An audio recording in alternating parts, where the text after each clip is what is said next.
Hello! Oh yeah, the thumbs! I'm gonna fail at this every single time, but let's do it. Let's do some fireworks, because is it gonna... Yeah! Hey everyone! Welcome back to another episode of Therosian Odyssey. I believe that we are on episode 6, despite the fact that my stream title just moments ago said episode 5. That was wrong. That was misinformation. And I've changed it now. Season 3, Isles of Uncertainty. Our second episode, united as a group. It is so good to be back together with everyone. We are really enjoying ourselves. And we had a really great episode last week, so we cannot wait to get back into it.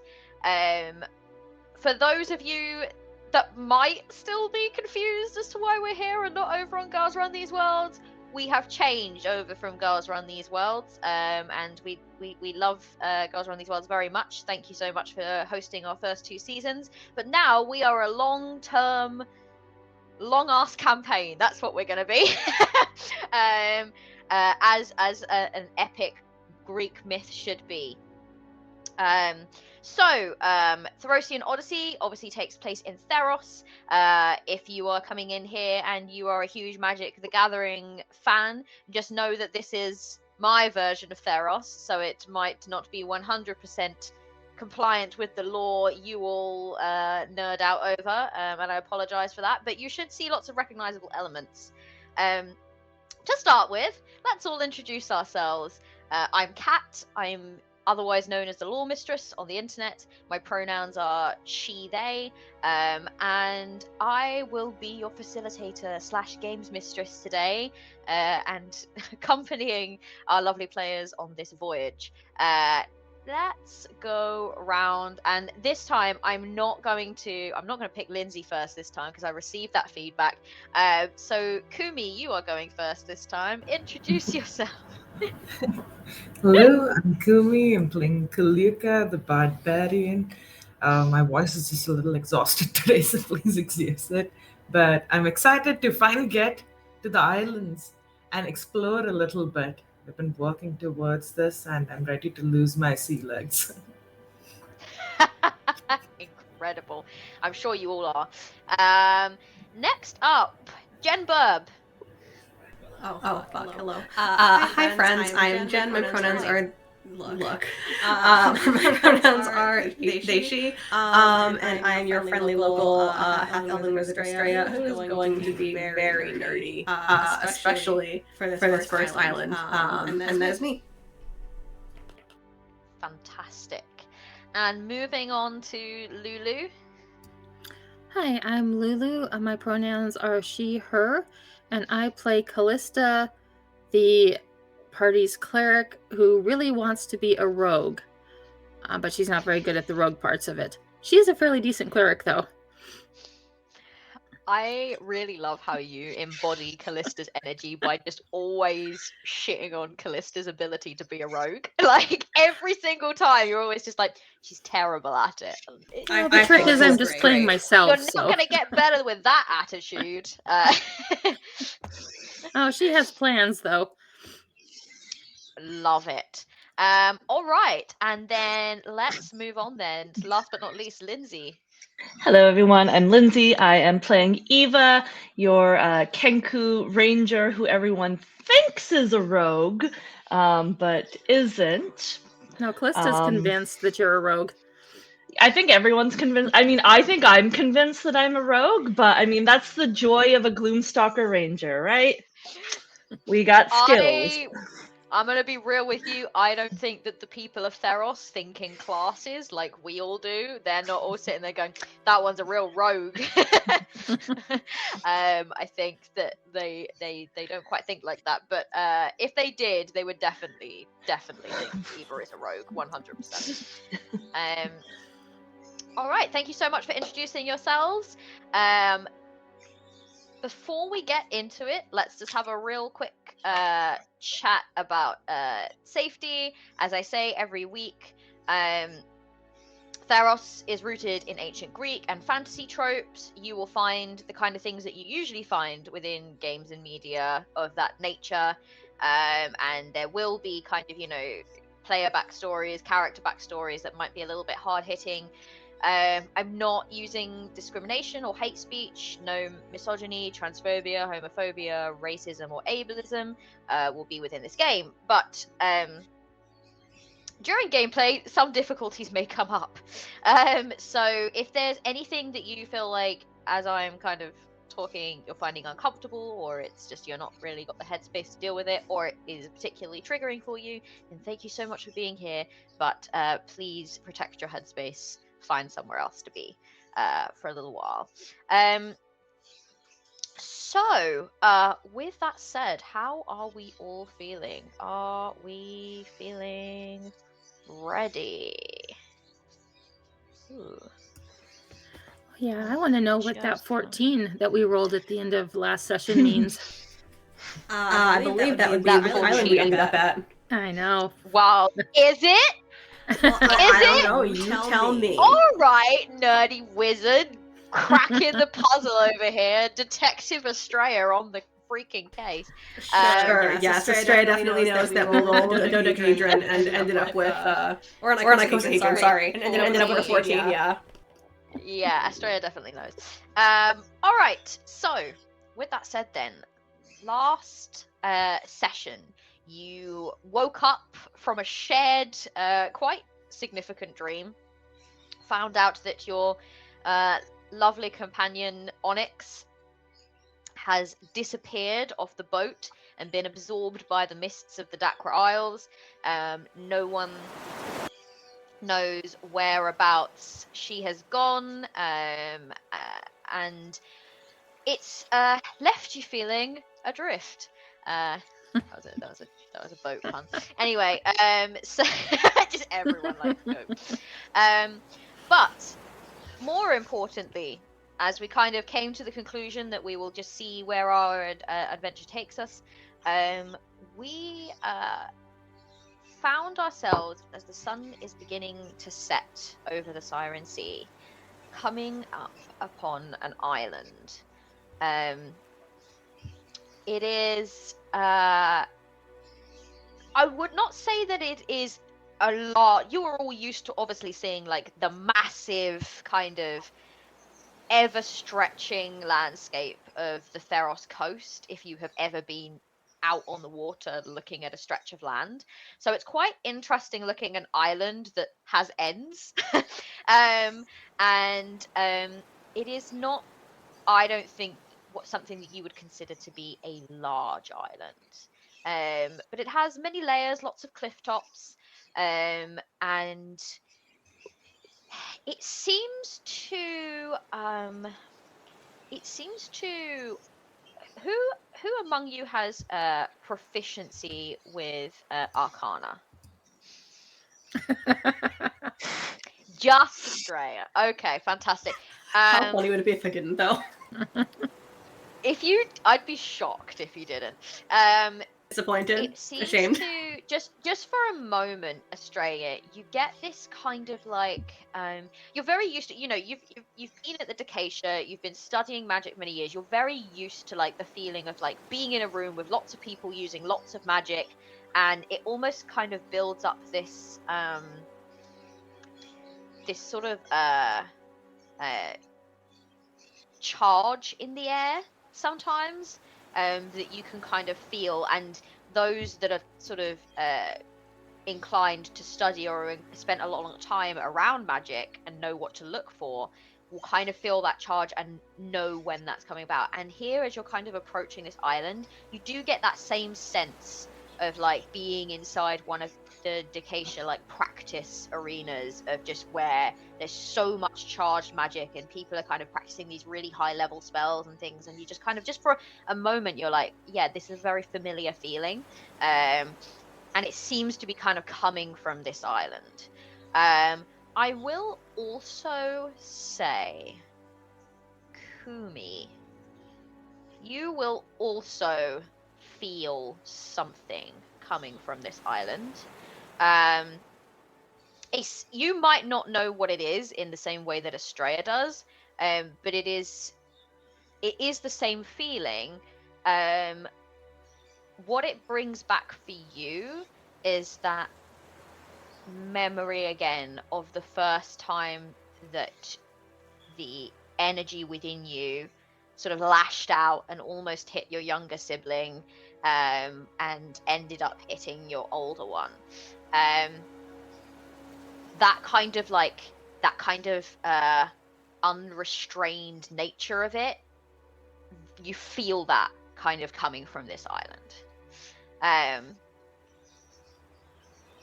And as you kind of pull in, Cascade is sort of like has made her way to the sort of the head of the ship, and she has her spyglass out, and she kind of looks up at it, and she spends a little bit of time pondering, and then she sort of folds it back in on itself. She leans back and she says, "Huh. Interesting. What do we have ahead of us?" Well, that's just the thing. I don't know. I've never seen this one before." Can Eva reach up to try and like ask for the spyglass so that she can look? Yeah, absolutely. And I think that like she's so like caught. She's normally very possessive of her things, but she's so caught in this like, I've not seen this one before, that she kind of almost like absent-mindedly just passes it over, I think. That's adorable. And she's like, oh yeah, and just kind of passes it over, and kind of goes back to kind of talking. And she's like, it's not unsurprising necessarily. I mean, we don't know how many Isles there are in the Dakra Isles, and certainly I cannot claim that I know that I have been to every one, but it is strange. I have never, ever seen this island before.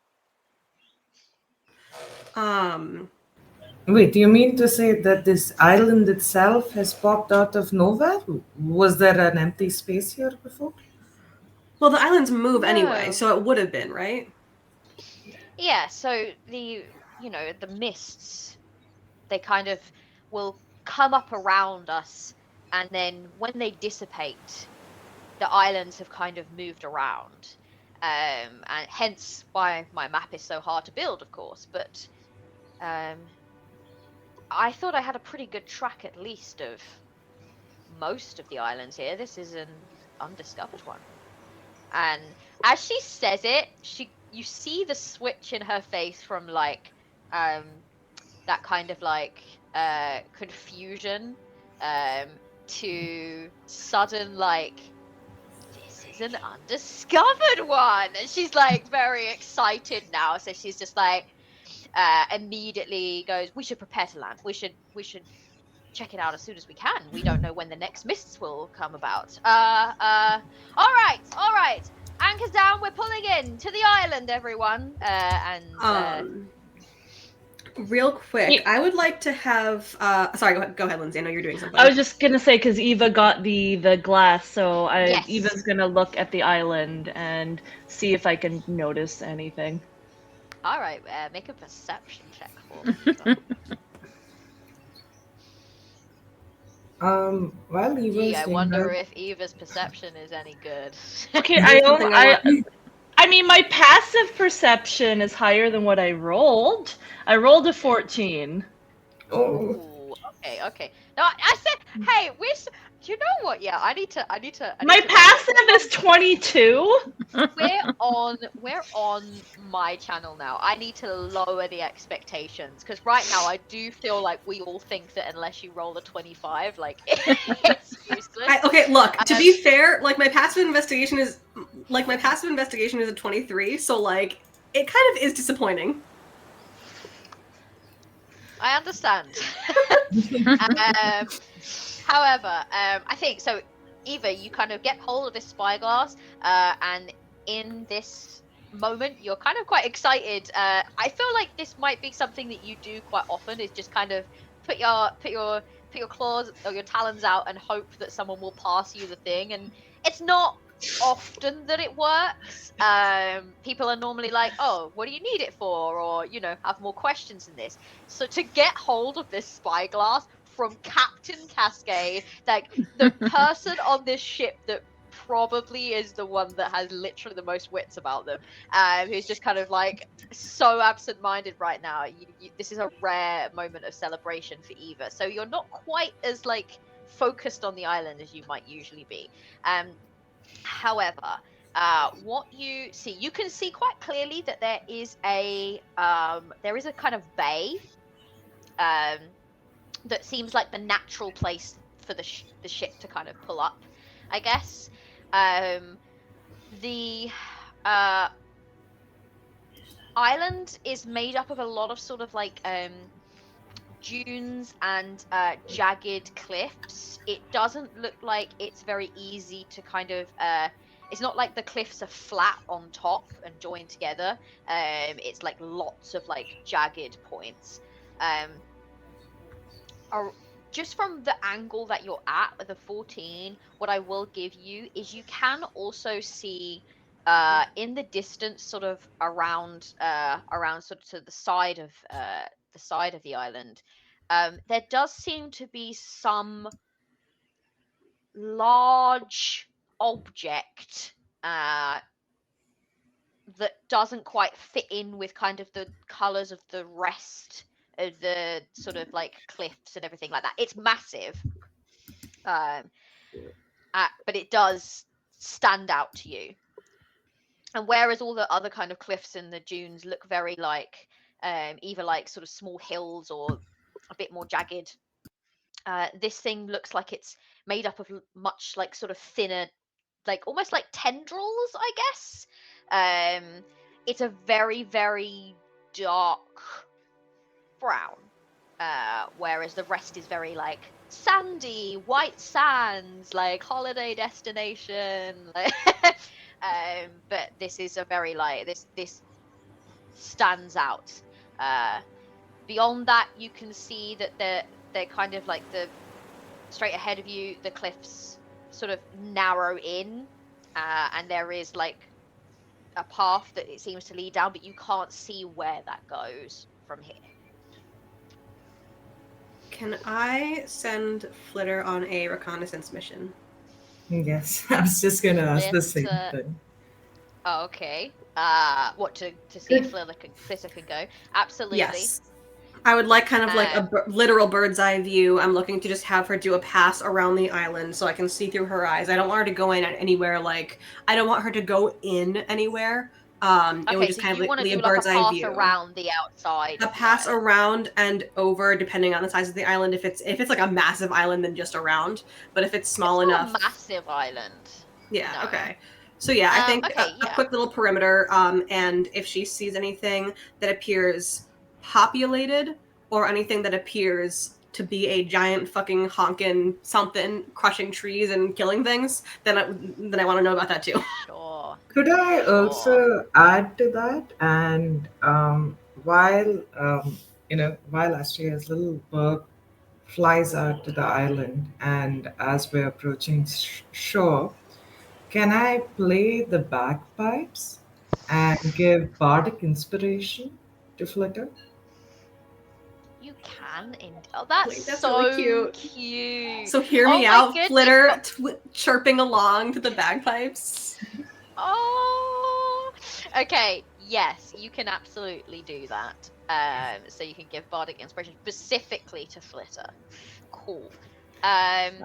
And as we're coming in, can I have Eva really paying attention to like the cliffs and that, especially if they're up higher than they are as they're coming in? Just because, sirens and stuff that can generally live on cliffs and things.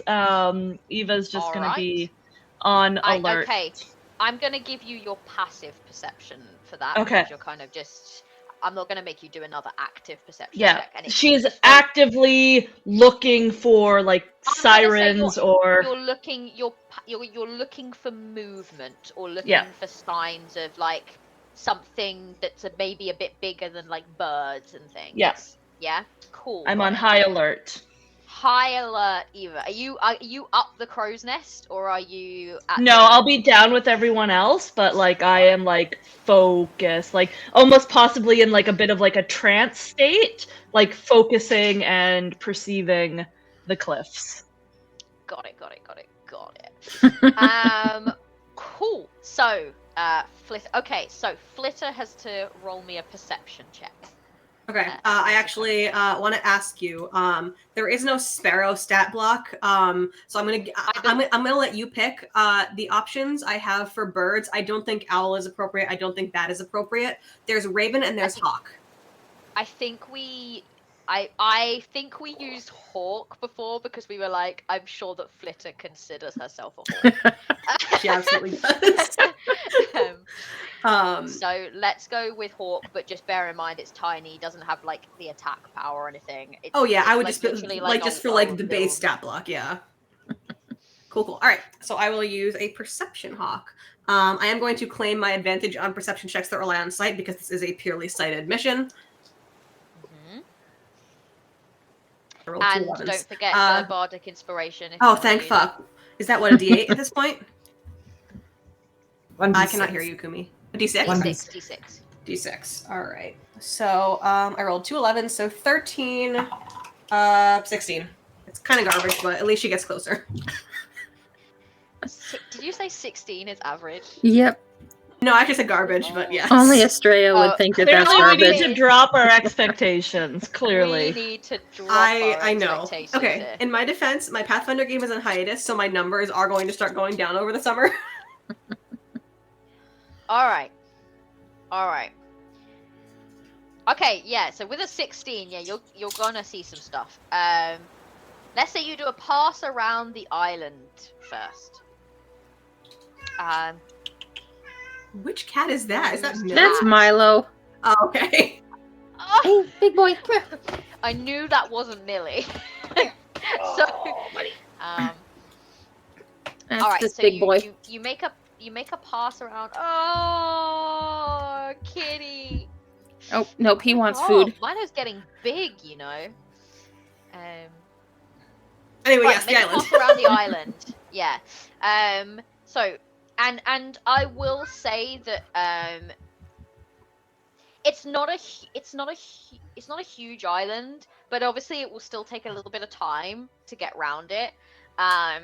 So I think that Flitter probably gets most of the way round and then kind of passes over the top of the island to come back, just to get back in time for you to kind of, as you're sort of getting ready to go out there. What you see as you pass around the island, you're going to head in the direction of this, because I'm sure that it would catch Flitter's eye as interesting. You're going to head in the direction of this big brown object. And as you kind of head round the island, it becomes quite clear that what that is a tree. An incredibly large tree that is currently not upright, hence why it was not easy to discern what it was before, but it is sort of laying on its side, uprooted. The sort of tendril-like things that Eva could see are the kind of roots and the branches that you could see coming out. But it is not. It's like a dark brown, almost like black in color. It is, and there's no leaves or anything. It's very dead looking.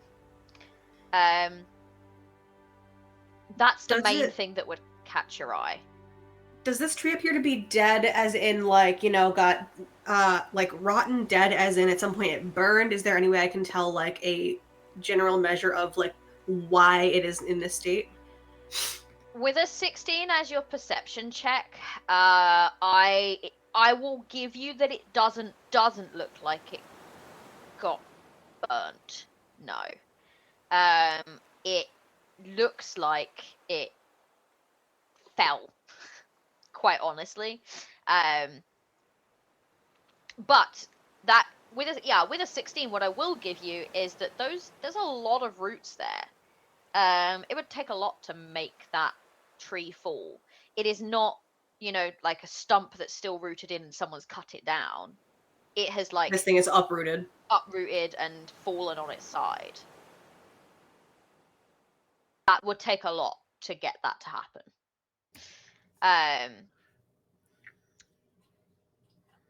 Next thing you will notice, let me just check something. Okay, cool. So that's what you see as you kind of come around the side of the island. And you notice that these sort of like craggy cliffs, they extend quite high.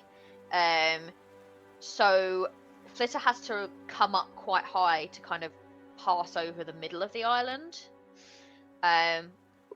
What Flitter sees, but is keeping distance from, so will not get a hugely good look at, but enough to see something in the middle of the island, where a path seems to kind of lead. Looks to be some kind of quite like overgrown ruins of some kind.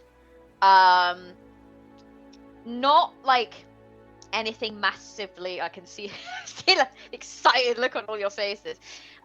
It literally just looks like bits of building. Okay, there's not much, and like bits of statue and stuff. But I think the thing that Flitter will be more alarmed at, beyond that, is the rather large skeleton. Ooh.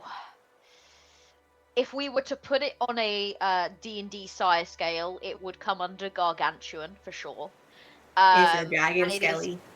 It's kind of coming out of the ground and coiled around and sort of resting its head on top of one of these cliffs. It's a skeleton, very inert and dead looking. I don't think that Flitter will see much more than that. Honestly, I think she might be like, nope, I'm out. Yeah, I feel like if we're going to inject a little bit of personality into Flitter, I would say that Flitter will be like, that's a great big freaking nope from me, and it would because it would be like for Flitter seeing like a huge snake. I think it is already a huge snake. It is massive, yeah. It's very snake-like. But you'd have to go and investigate further to really kind of understand what it is you're looking at. But okay. Yeah. So I'm gonna give my bird a little cuddle when she gets back, because I think she deserves it. Yeah, I think she's quite frightened. She's like, she comes back, you can tell her, she's trying to be like, she's like puffed up her feathers, she's trying to be like, yeah, I got it, I did good, but you can feel the little heart beating. Yeah. A mile a minute. That, looking at that thing did frighten. Yeah. And honestly, even looking at it through her eyes was terrifying. So like y'all can see kind of like as Estrella's eyes go from like this clouded over back to focus mode. She will turn to Cascade. Are the Jackra Isles known for their extremely large snakes? Snakes? Well, I mean, it's difficult to know what you'll find on each isle. Is there a extremely large snake that I need to know about? Extremely large doesn't quite seem to cover. It's very dead. It is bones now. It is a skeleton. Ah. But okay. It could probably eat this ship if it were alive and felt like it. Oh, that is large. Yes. Also, giant dead tree. By the way, that's a great size estimate. It could definitely eat the ship if it were alive. If it felt like it, yes. Yes. Other points of note: very large, very dead tree, uprooted, and some sort of ruin, very much in pieces. There isn't much left, but enough to perhaps look at. Yes. Sounds like a lot of dead things on this island. Is there anything else? Do you feel anything else? Just the undercurrent of magic. Magic. But I imagine that would have been likely frequent, especially with islands that seem to move around. So I wasn't certain if it was part of that magic or if it's something else. Yes. I will on the way to shore. I will initiate a about 10 minutes long. It will help us be able to ascertain where the magic is coming from, if it is quite nearby, and how strong it is, what kind of magic it is. But I don't want to start that until we're on the boat on the way to shore, because it'll take about 10 minutes for me to enact. Well, I mean, we're getting to that point now, and just a real quick question. While that was all going on, so I'm going to go with Lindsay real quick, was looking out for movement, right? What you see, you've got a very high perception. 22. 22. 22. So, yeah, that's good. I'm going to tell you this. For the most part, the movement that you see is literally birds. There's a lot of actual hawks, sorry Flitter, kind of nesting in the various crags of the cliffs that are there, and they seem to have made quite good homes there. You don't see anything that looks, because obviously you're talking about like harpies, sirens, things like that. You don't see anything with wings that looks bigger than like a rather large hawk. So nothing that looks humanoid, nothing that looks strange in shape, kind of flittering, or like sort of apart from Flitter, of course, around the island.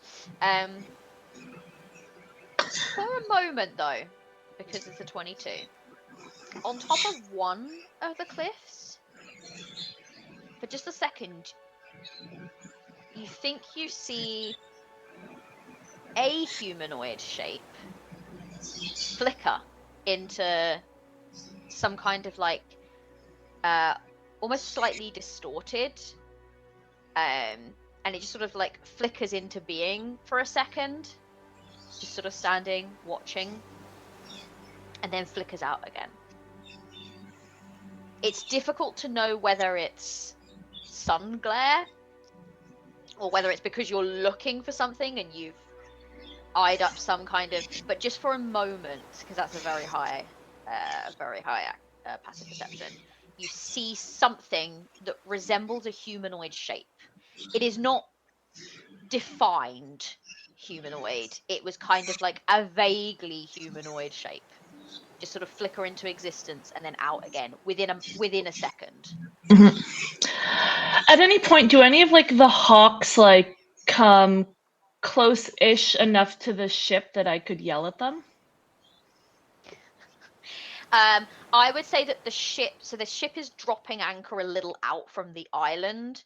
Yeah.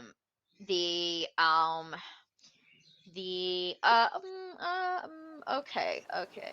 Because I'm thinking of using Speak with Animal to call. I figured that might be what's going on. Okay. Do you know what? I rolled an odd, so I'm going to say that there is a sort of outlier couple of braver hawks. Most of them seem to be firmly rooted. They're very happy in their little island space, and they're kind of staying firmly rooted there. But there are a couple that might get close enough to the ship if you shout loudly enough. Is there a hawk about 30 feet away from us? I just want to, I kind of see what Eva is doing, and I just want to bring a hawk to her at this moment. So I look at that hawk and play a little tune on my bagpipe and cast Compel Duel.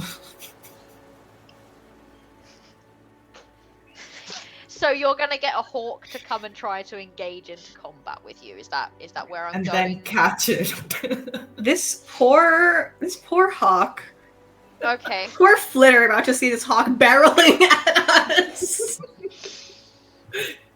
I just need to make sure that there's no. It just needs to make a wisdom saving throw. I feel like talking to it might engage better, but okay. No, it's too late now. Kaliuka is engaging in a duel with this hawk. Okay, cool. Well, let's see. We've got to see if this might be the wisest hawk that you've ever met. It is not. Okay, so you cast. I get ready to catch it. You cast and you get ready to catch this hawk. Okay, so you cast, and this hawk was actually like, it was a bit of an outlier. Like I said, they're all quite far away. I'm guessing it's kind of seen the shape of the boat and it's gone, maybe there'll be some food here, maybe there'll be something of interest. It drew the short straw, I guess. In the hawk kind of council meeting of who's going out there to investigate the weird thing coming towards the island, and was like, right, cool. Yeah, I've drawn the short straw, but I'll keep away a certain distance. If I keep away about roughly 30 feet from this boat, nothing shall happen to me. And then, of course, that was the perfect distance.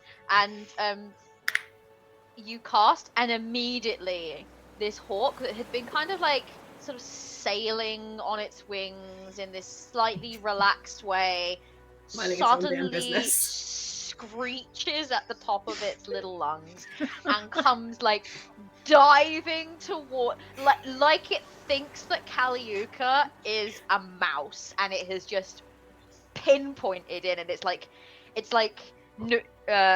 I don't know, can we call it like Naruto flying? Naruto flying straight for like dive bombing. Kaliuka. Yeah.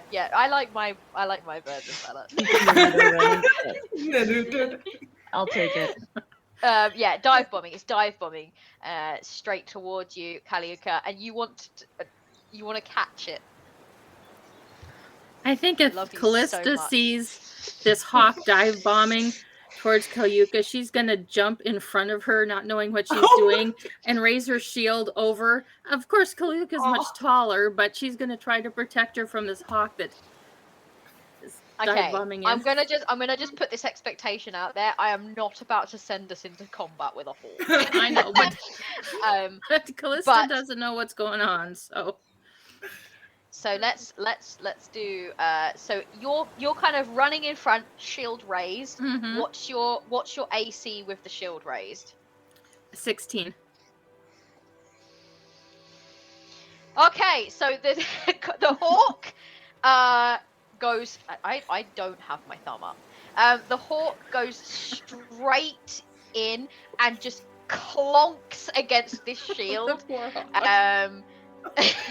And it immediately kind of rolls along the floor almost in a sort of like kerfuffle of feathers, screeching indignantly.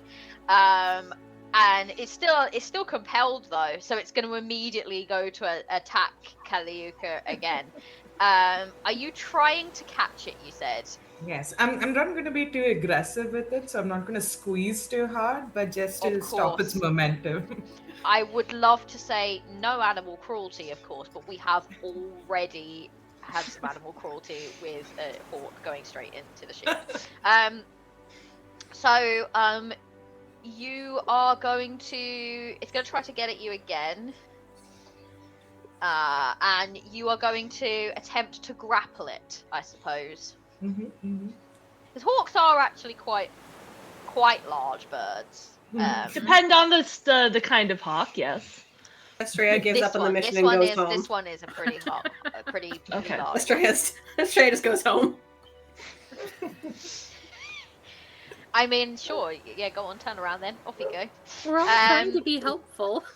You're doing just great. This is exactly the kind of chaos that I expected from this party. I expected it once we encountered an enemy. I wasn't expecting a bird fight. To make an enemy. Yeah, well, poor Eva is just like, I was just gonna talk to it. I was just gonna say hi. So Kaliuka, make your grapple check, and I think is it like your Strength? athletic against the hawk's strength? I think so. Eva Okay, is Ella. gonna look horrified while all of this is going on. Hey, at least I'm not raging while doing this. Okay. Could you imagine if you just immediately used up all your resources right now? Gosh, that would be. Woo, so smart of you. Okay. You make an athletics check, and they either go for athletics or acrobatics. That's right. So make an athletics check for me. The hawk makes a funny sound. It looks like a dog barking. Oh yeah, Jack heard something outside, so he has to. Yeah. I didn't expect us to be this much of a disaster. No, I absolutely did. One sec. I might roll such a weird. That is. Oh, not bad. It is 21. Not bad. All right. It's going to attempt to acrobat its way out of your grip, just purely because it's much more dexterous than it is strong. That's not good though. So, yeah, you are now holding a rather stressed out, angry hawk that is compelled to duel you. I'm going to just keep occasionally seeing if I. What's your AC? My AC is 18. 18. Okay. Because obviously it's grappling you, but it can still like scratch at you and. Could I peck at you. attempt to calm it down by telling it what a good bird it is? You almost got me, bird. Almost. So close, so I close. have a question for you. You know compelled duel, can you just drop that, or is that just like this now for a... Oh, wait, let me check actually. I Yeah, haven't I'm used curious, this in some like- time. I'm it's genuinely curious. concentration up to a minute, so you can just drop it. Did you expect I'm gonna Yeah. activate Speak with Animal, just so I can Activate hear. with animals before it gets away. So Cool. hold up. Real quick question. When you cast Compelled Duel, did you expect it to not try and duel you? Like, No, I was just gonna catch it and then like calm it down with a little bit of animal handling. I did debate wasting another spell slot of calm emotions. But Okay, are you dropping compelled duel? Yes, I drop it immediately as soon as I Okay. catch it. All I wanted was to get it close to me. That's Okay, so it's still in fight or flight mode because now it's frightened, incredibly frightened. So It's now okay. it's trying to get out. But you're casting Speak with Animals, and I will get you to talk and do an animal handling check for me anyway, Kaliuka, just to see if you can keep hold of this bird very well. Would I be able to cast guidance on myself? Yeah, Yes. absolutely. Okay, that helps so much. Whole time Eva's just like, I'm sorry. To the my poor God. little bird. Oh no, I've got to be this bird. Okay, I've got to give it. Oh, do I want to give it an os? No, that's Greg. That's Greg the god. I can't do it. I'm just picturing the So- what? I rolled a nat 1. I rolled a nat 1 for a total of 7. Okay. So then you. So you're like, I'm sorry. It's trying to like scrabble out, and it is doing a pretty good job. You're barely like, what did you get? A 7? Did you say? A nat 1 into a 7. Into a 7. Okay. So you're not like able to keep hold of it very well. You're quite strong. You've got it in a grapple. I think it's like getting out, and then you're grabbing onto it, and then it's getting out. It's getting more and more stress.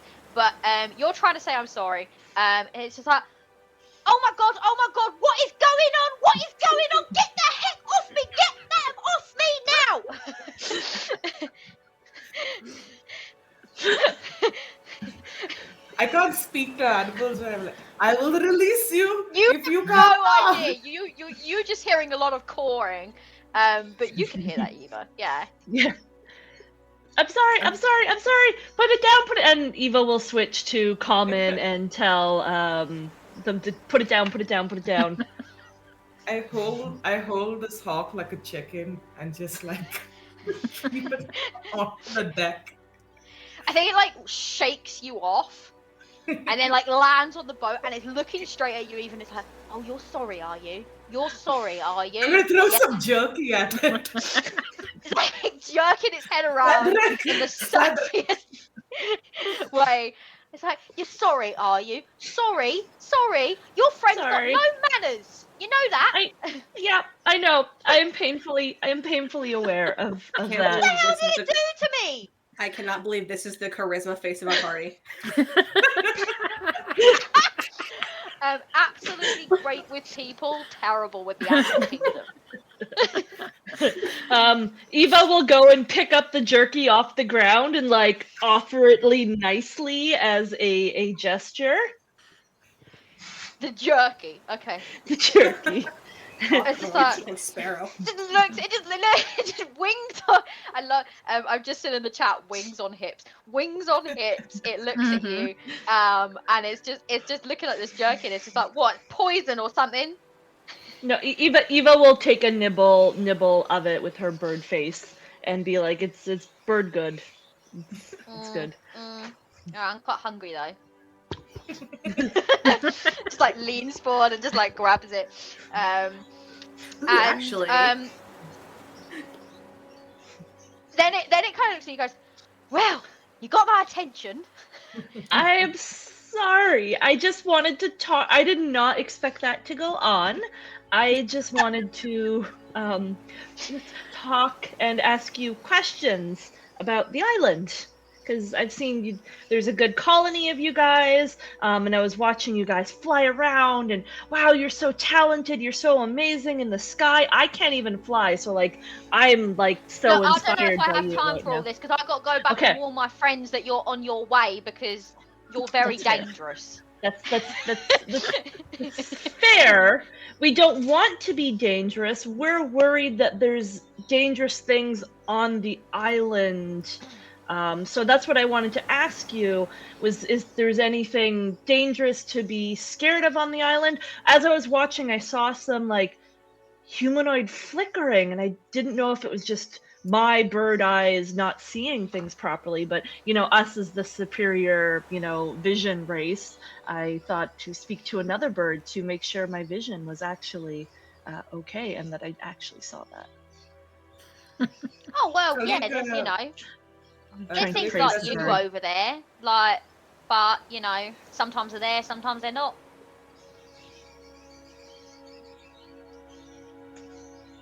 Do they stay longer than a second sometimes? Like, Sometimes I stay a few minutes. is there anything else on the island to be concerned about?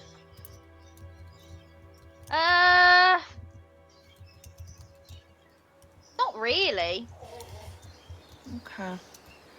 But- We're not gonna hurt you guys. We're not gonna bother you guys. Don't worry. So you can go tell your friends. We have nothing to do with you guys. If anything, maybe we'll help you. We got a little bit of extra food.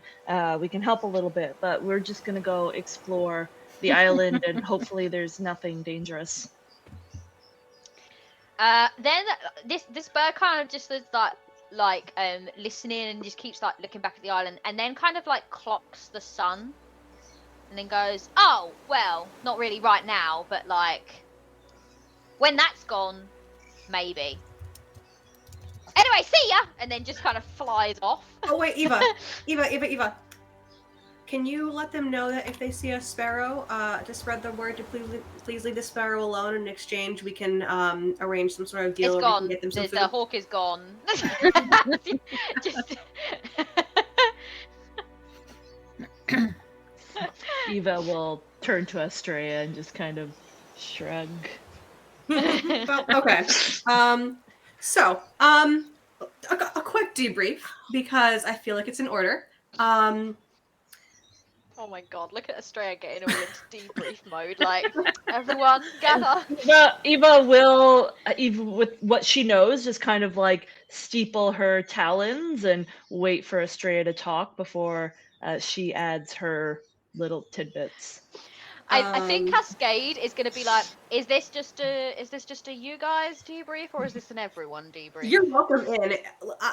I mean, because all I'm saying is that you know, if it's an everyone debrief, like maybe I should be leading it because I'm the captain. But if it's just a you guys debrief, then be my guest. It's more of a debrief of the last 2 minutes. Well, yes. Well, I saw that absolute shit show, Yes. so I don't need to be involved in that. And Okay. she just walks off. I thought it was a very successful accomplishment. Okay. Really glad that went well. Do we see how that could have not gone well? Mm-hmm. Great. What can we do in the future? Communicate. To make sure it does communicate. Go well in the future. Communicate. Maybe if we communicate. Tamika's gonna ignore this whole thing by talking to Lista and be like, did you see how I caught it? And you too with the shield? Oh, Callista, you're really good. Yeah, and while this is going on, Callista's like, and you're okay, Kalyukin? She's kind of checking her over to make sure that she doesn't have any cuts or bruises. I feel alive. I can't wait to get out of the sea. So, Eva's gonna waddle. Eva's gonna waddle over to Estrella and just kind of like stand beside her. Claw's still steepled and look at the other two. yeah, okay. Hey, Callista, and Kalyuka. Who would have thought that it would be these two? Perhaps, for future endeavors, if we are going to escalate, let's maybe talk about it first. But sometimes, you must do the action immediately, just prompt, and then it gets it done. Perhaps. However, it was in fact a hawk that was kind of minding its own business. So perhaps, and it didn't seem like it was about to go anywhere, or if it was going to go anywhere, it was going to the same place that we are going. So, perhaps in the future, if we are going to escalate, maybe let's talk about it first. Kalika was just stubbornly muttering under her breath, it got jerky also. It didn't have jerky before. What was it going to eat? Fruits? I just need you all to know that before we started this session, I was really worried. I was like, what if I haven't prepped and planned enough? What if And then we did this shit. they get past this island and I have to think of something really on the fly? And we are been worried. And then Kalyuka was like, I cast compelled blue on a bird. No. Just we are an hour into session and we are still on the boat looking at the island. I love you all so much. All right, so at this point, as you're having your debrief, we're talking about communication. Hector makes his way over and he's like, don't mean to interrupt this quite important conversation. I can see this is a very, official looking meeting between you all. Lots to discuss. But well, I literally had one more point on the agenda, but continue. Captain would like me to inform you that the boats are ready whenever. We can finish the conversation on the boats. Let's go. Thank you. Estrella's not fucking done. All right. So while you're you're getting on the boats, everyone. Is there anything that anyone wanted to do? I will after the next minute or two of debrief start a detect magic ritual cast, but I first wanted to finish the conversation. Got it. I've got this really funny image in my head of a number of rowboats kind of making their way to get over together, and just Estrella in the center one, just going off. And everyone else is just having to sit there. The poor sailors that are making their way over in Estrella's boat are just so feel free to do that. We are going to head over to Owlbear Rodeo, everyone, for our map. So we just refresh. Oh, and as we're rowing over and Estrella is kind of talking to us all, Callista just will lean over to Kalyuka and say, I thought it was really impressive. I mean, that was decisive and it got what we needed to get done. So, I mean, I don't know what Estrella's problem is. But Estrella, I'm whispering. So hopefully Estrella doesn't hear it. My passive perception is 17, whatever that's worth. Let's see how quiet I can be.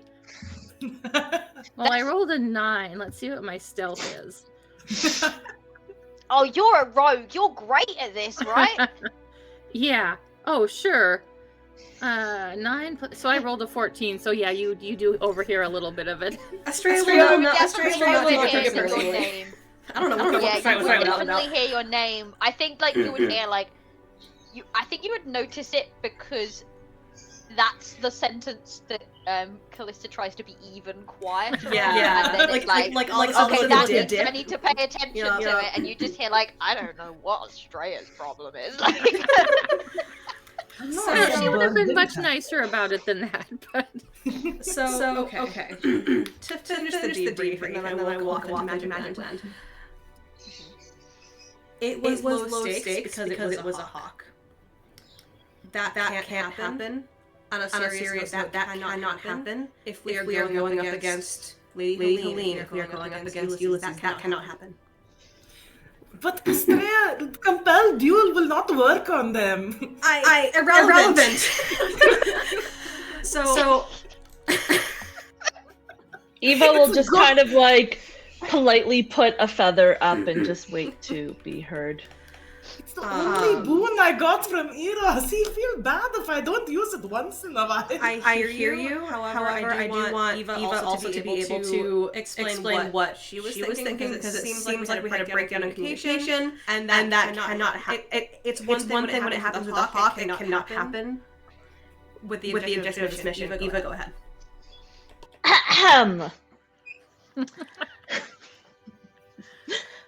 So, I wanted to call the hawk over because in my perception of the island, I saw the flickering of humanoid figures.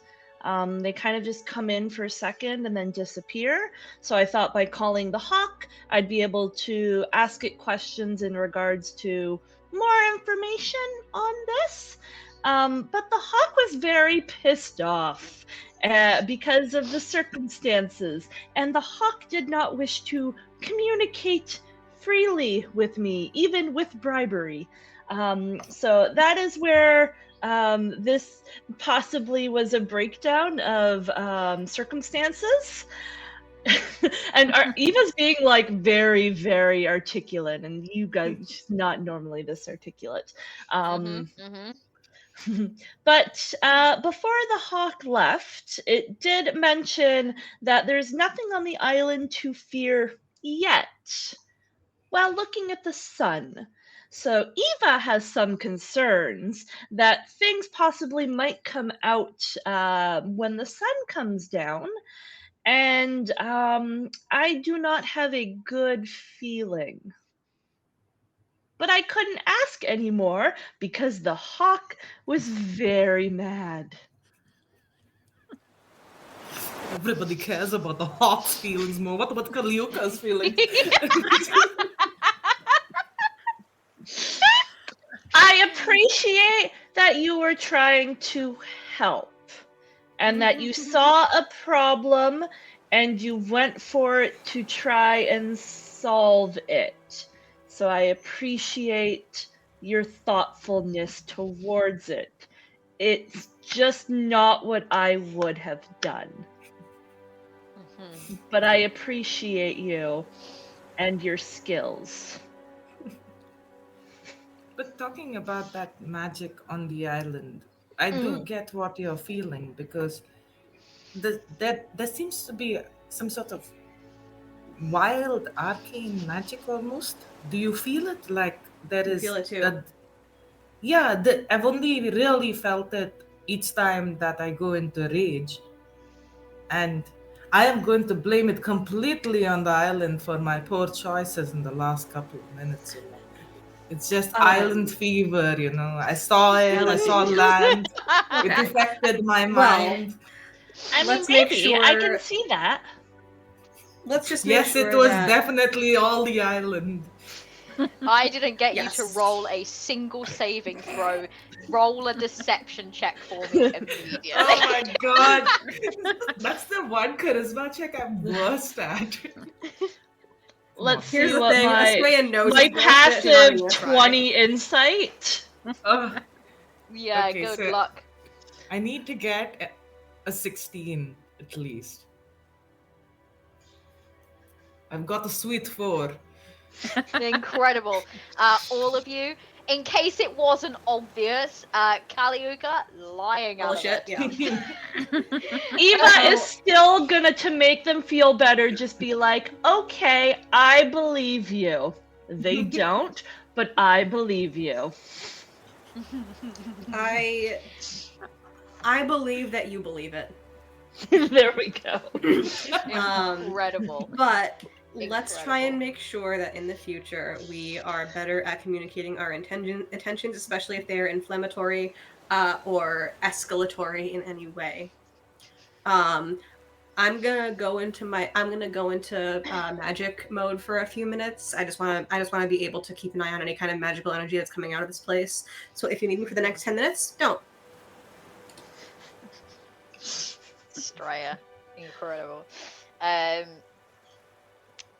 think that when Estrella says that, Cascade says, I wish I could use that excuse. Anyone with a solid deception score can.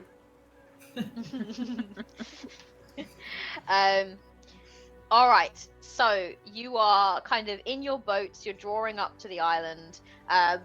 You know it's gonna be like a couple of trips. Like you're not too far. You didn't anchor too far away from it, but you're obviously now in these much smaller sort of like paddle boats.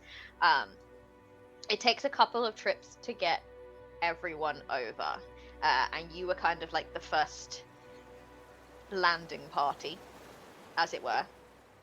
As you kind of get there, that sort of like area that you saw Eva through the spyglass is that like sort of the natural landing area. That's where you've ended up now. So it's quite like it's just a sort of like empty beach basically. It doesn't look like there's a whole lot here, apart from some sort of like relatively craggy cliffs and a few like dunes and hills and bumps. But other than that, it's looking pretty empty. You are doing a detect magic, aren't you, Estrella? Is that correct? Yep. So I'm gonna try and time it so that it'll start around when we land, so I can spend the 10 minutes walking around and essentially being a walking like dowsing rod for magic. Incredible. And you're casting at first level? Yeah. Detect magic? Yeah. Is there Yeah. Is Cool. there any benefit to not? Yeah, no, there is no benefit to upcasting it, so yeah. No. Unless you want to cool. say there is. Roll. No, but I'm going to get you to do something else now. As you land and you invoke some magic, roll a d20 for me. Oh boy, it's Wild Magic Island. All right. 15. 15. So 25, but that's literally impossible. Cool.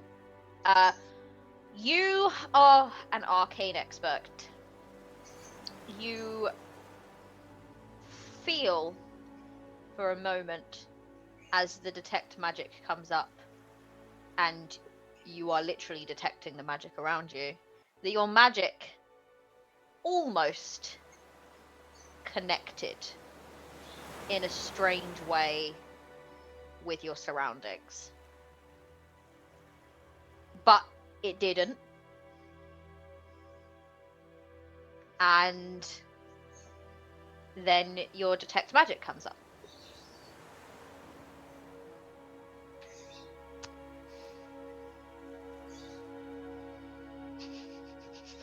You look confused. So does Estrella. Cool. Yes. So, yeah, it kind of connected, like that energy that you could feel vibrating in the air. It kind of connected for a moment with it, but it didn't it didn't connect for long enough.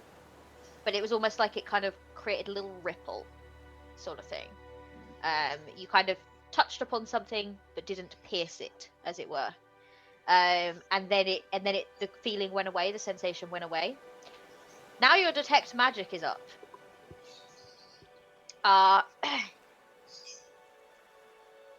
There are many areas of this island that are not, you can kind of feel coming from like beneath the surface some kind of magical energy. Now, in the interest of full transparency and honesty and such, it is a range of 30 feet and it is blocked by a foot of stone, an inch of metal, a thin sheet of lead, or 3 feet of wood or dirt. A foot of stone. A foot of stone, 3 feet of wood or dirt. So those would block the signal if there's any kind of. And I imagine sand might count enough as dirt to, you know. Yeah, it definitely does. In which case, in the interest of honesty. No. But what I'm gonna say is, I think that you can feel this energy, but it's frustrating because you can feel that it's here, but you can't see visibly where it's coming from.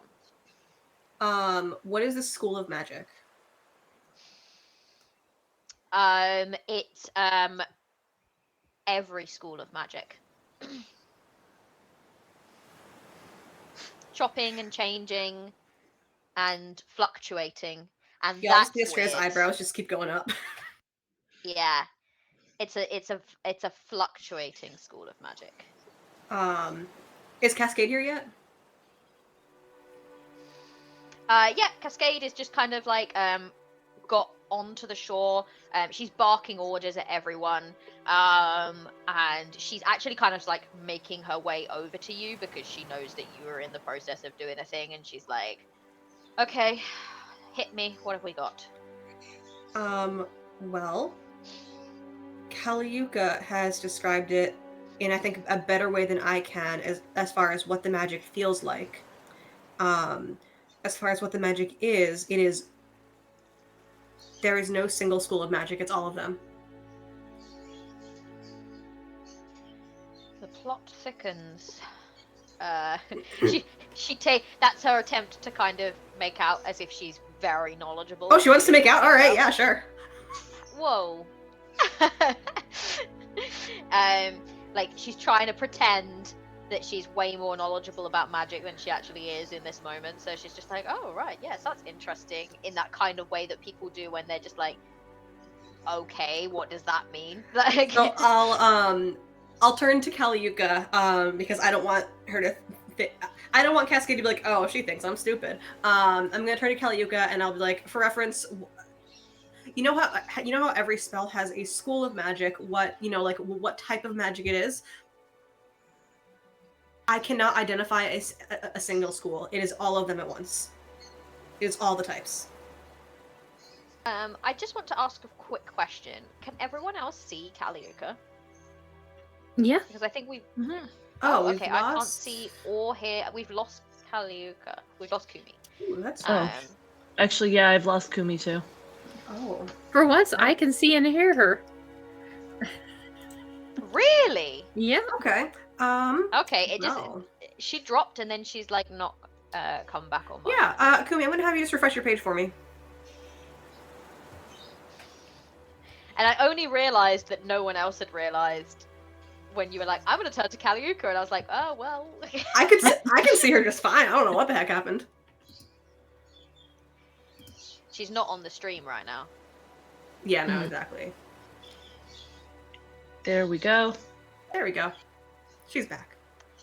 I've got like a loading symbol for me. I've got her back on. Yeah, I've got the loading symbol also. Oh no. Maybe it's a good time for a break. Maybe it's break time. Yeah, well, it's a little bit early, but yeah, let's head to a break now. We're gonna be back It's a wild magic. 10 to 15 minutes / when these tech remnants are The resolved, wild whichever magic. comes first. So, cool. We will be back shortly. I mean, I can see Kumi on the stream, but I just can't see or hear her like here. So, cool. Thank you for joining us, and we will be back again soon. We have arrived at this mysterious island. What does it await for our players? Let's find out. Bye.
That's on me. Please hold.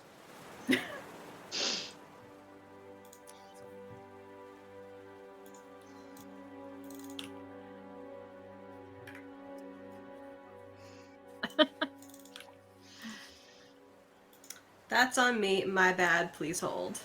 Yeah, for once it's not me causing the tech gremlins.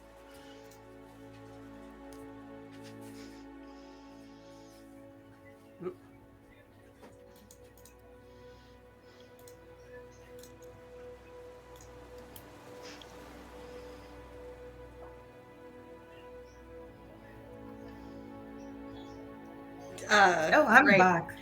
You are back. Where the fuck is Cat? Please hold. We're gonna have to break for one more. We're gonna have to break for one more minute. Please hold.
Hello! We are back, hopefully, please. Are we back? We're back! I see all of Yay! us on the Twitch screen. Okay, that was hilarious last time. I just started talking and then I looked down and I was like, oh, I'm not even on the screen. Okay. Tech gremlins. The Theros deities are not our friends today. They are clearly out to get us. Whatever this strange magic is on this island, it has transferred itself to our video connection. So we're having a whale of a time. So please, if you're listening and you find that there's more issues, please let us know in the chat as soon as possible, and we will be trying to keep an eye on it. But we think that we might have got it back now. So before we went on break, you guys achieved so much. You managed to get from the boat to the island. So, well done. You did also... You pissed off a hawk. Yeah. You pissed off a hawk. That, yes. You did do that as well. Yes, that's a really, really good point. Thanks for that, Lindsay. Yeah. That's what you've achieved so far, and I'm here for it. I absolutely adore it, personally. You have now arrived on this island.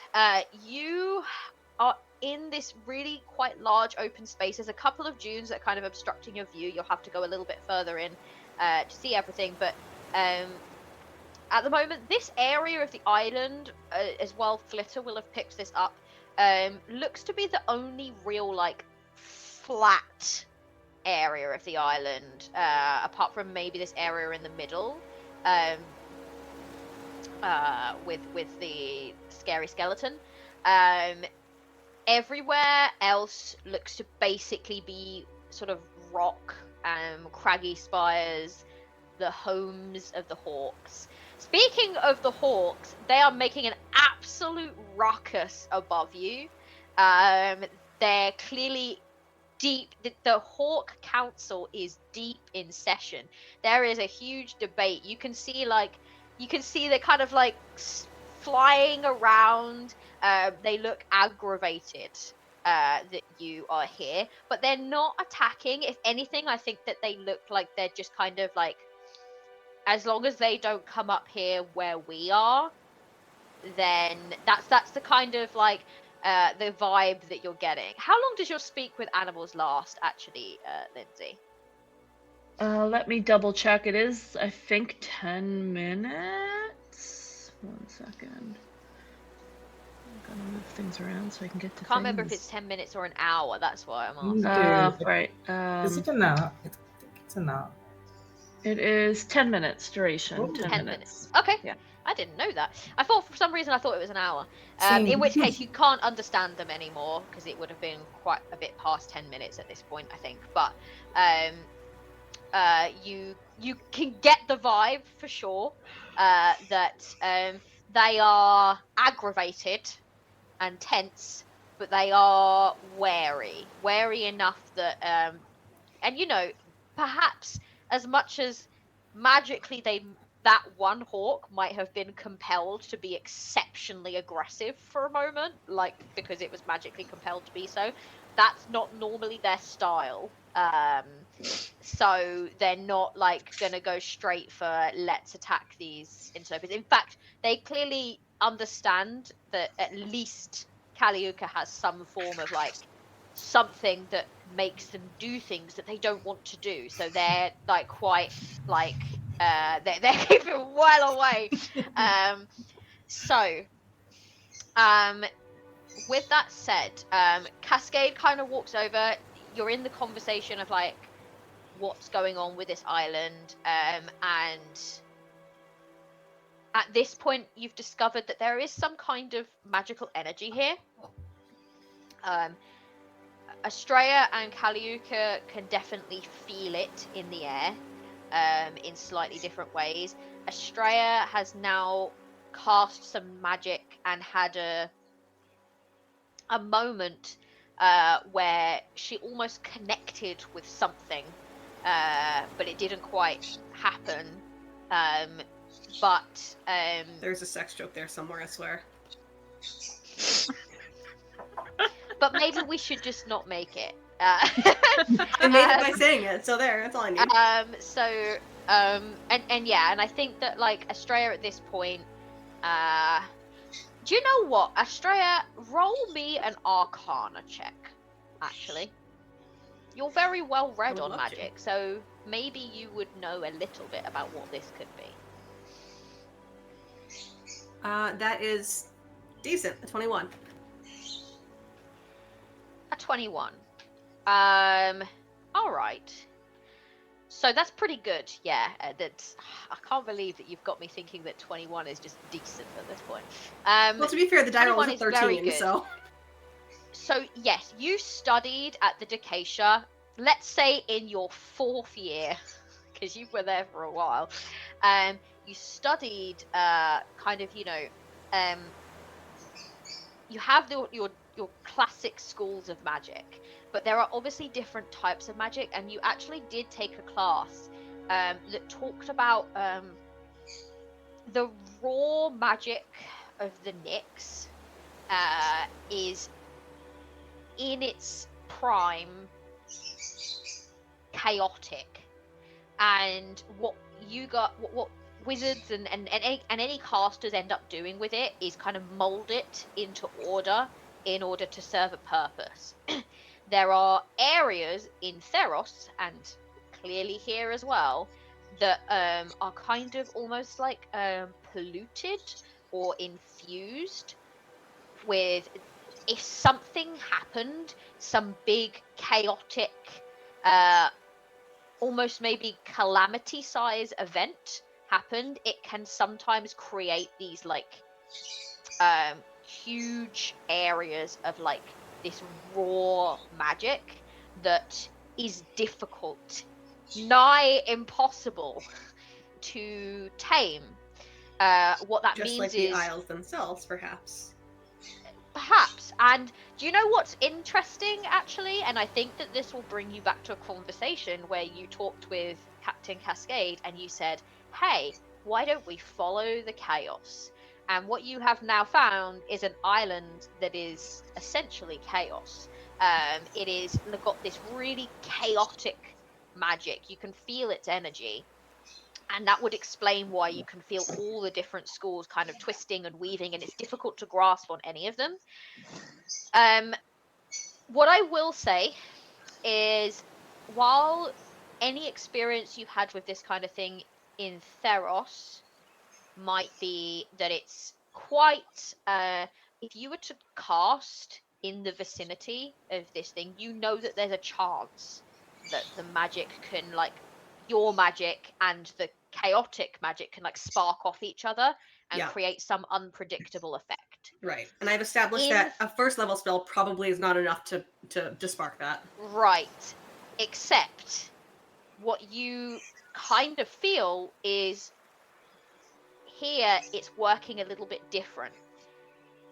There's a charge in the air, and when you cast, it's kind of almost adding to it.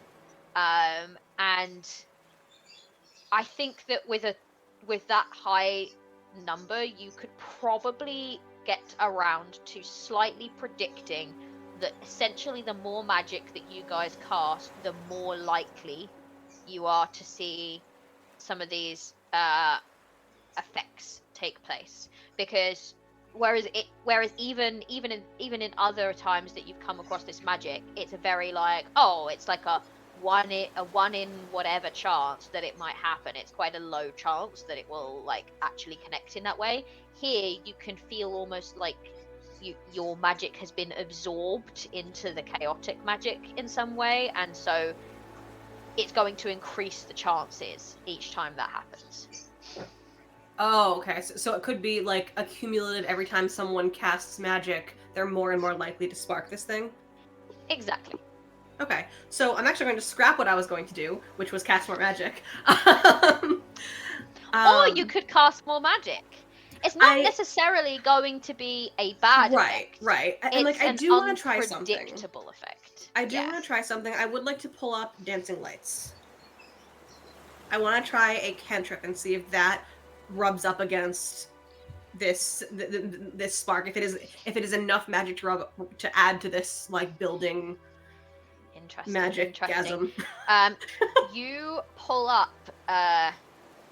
dancing lights, and again, this is where you realize this is a slightly more powerful version of this.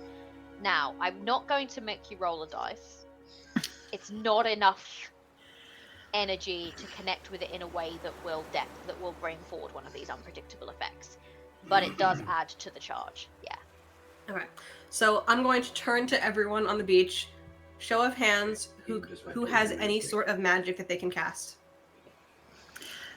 Callista's actually kind of wandered off on the beach and is like looking for seashells, and every once in a while she finds a really pretty one and puts it into her little pouch with the rubble that she uses for her divination. If she hears you talk, she will... Whereabouts do you think that Callista has wandered off to? Just kind of down the beach, kind of southwest. I'll move my token kind of down. Just down there. I'm just trying to keep an eye on where everyone is. She wouldn't get too far away from the party, but she's really not paying too much attention. Oh, like towards the kind of where the sea is, sort of thing. Okay, cool. Yeah. Eva is going to pitter-patter sort of ahead of everyone, if that's okay, and just kind of be down over here. All right. And Kalika is just trying to be responsible. Kalika is just going to use her magical awareness, and I want to look for the most concentrated part of magic on this beach. Cool. So magical awareness is a magical ability. So I would like you to roll a d20. The wild magic. Swims home. I'll swim home. Okay. That is an 18. An 18? Okay, cool. You feel it too, and you might not be able to identify it in the same kind of learned way that Estrella can, but you feel a sense that you've added to something building. You almost connected with this really weird charge in the air. It didn't quite happen.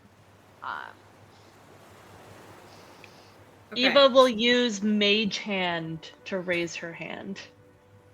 I know that all the rest of you want this to happen. Mage Hand is not a cantrip, is it? Or It is a cantrip. cantrip. It is a cantrip. It's a cantrip. Okay, you have added to the charge. I love you all so much. This just Ignore that. That was me face palming and accidentally hitting something. No, I think I might have lost my second screen. Okay.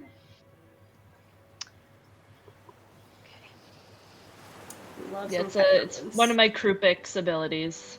Is my Mage Hand. I think I'm still connected to you all, so can you all still see and hear me? Yep. Lovely. Okay, that's fine.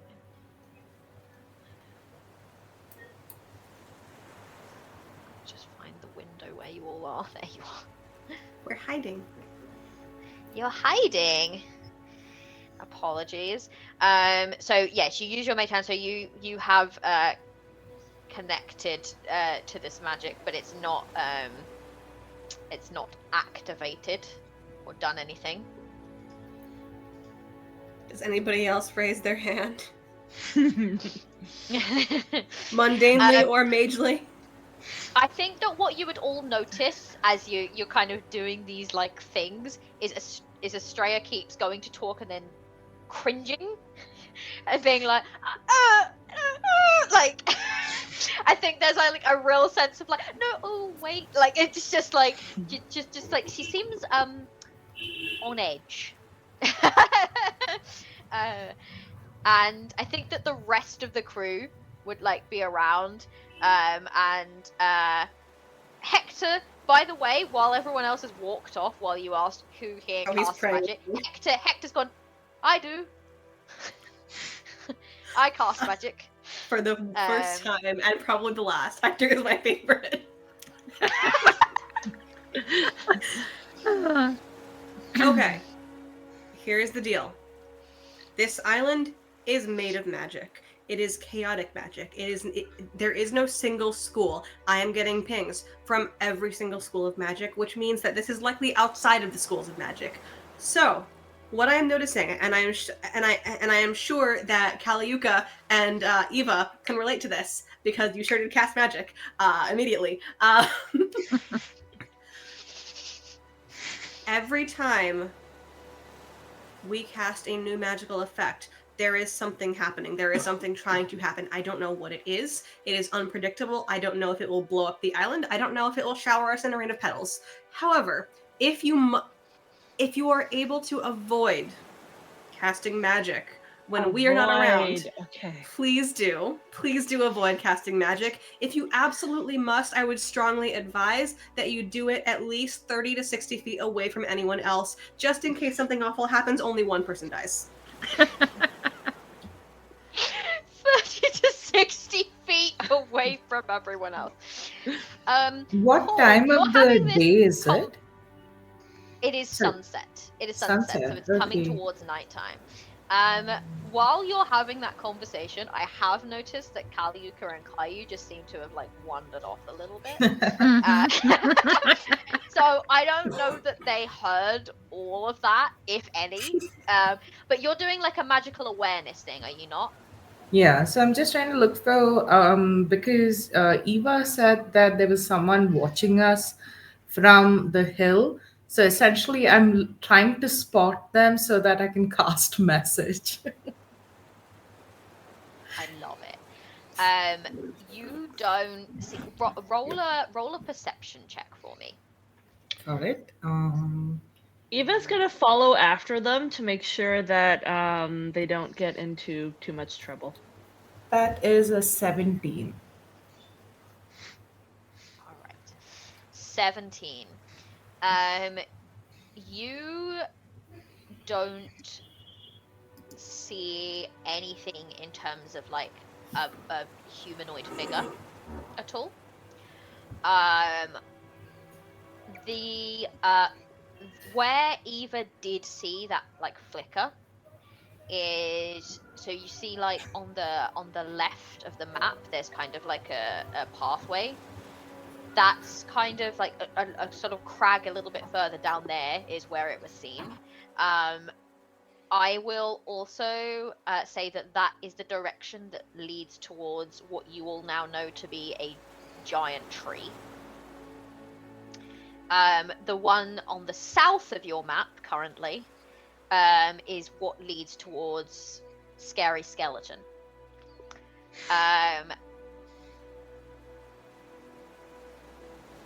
Cool. So wait, the left of the map see, is however, tree, south is skeleton? Yep. South of skeleton, west is tree. What you do also see as you're kind of like walking with that perception check, it was quite high. On the rock, hold on, let me get my pointer up. Here, you can see a kind of like the cliff faces around you are all very like natural looking, but right there you can see very unnatural like carvings made into the rock. It looks like you can't see like what it makes up right now. You'd need to go closer, but you can see that something that is man-made is on this rock. It is like hand carved. Ooh. Eva's gonna want to go look at that. All right. Eva, I would like you for the area to make an investigation check for me, please. Okay. And I'm going to move you over towards that area, okay? I mean, I have a passive 19, but I can roll for that as well. Yeah, so your passive will... Yeah, okay, right. 13 is what I rolled, but my passive is 19. Cool. So you start to make your way over towards it. I'm going to say you get to about here, okay? And you can see it a bit closer now as you're kind of getting towards it. It appears to vaguely depict like it's like rock carvings of like a story, like it seems to vaguely depict what you can only assume to be what that skeleton is a bit further inland. It is a giant, it's like you can see like carved into the rock is like waves, and there's a giant like snake like like creature sticking out, some kind of like sea serpent looking creature is sticking out, and you can see it's like there are kind of like sort of boats and people on an island, and it's like, you know, raining terror, classic like creature frightening and killing everything type relief.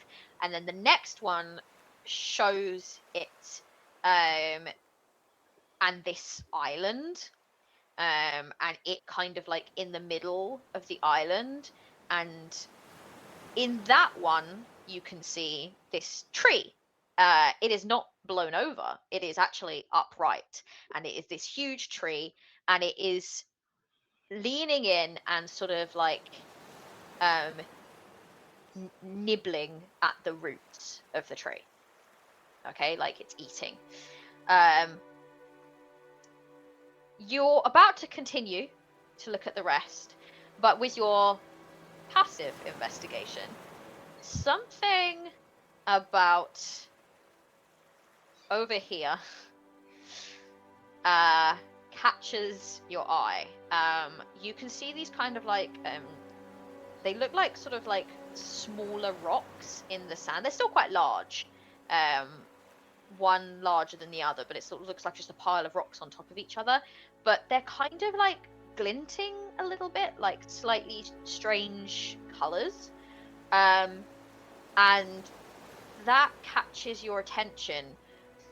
And what might slightly alarm you is that one slightly moves, just slightly.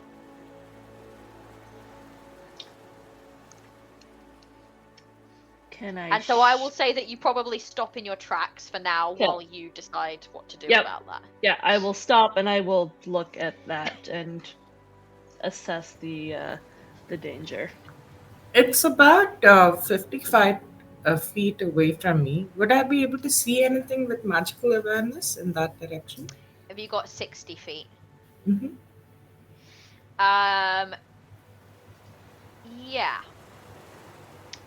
I would say that you would see a slightly stronger version of that, sort of like in those kind of like embedded, colorful like points on its back.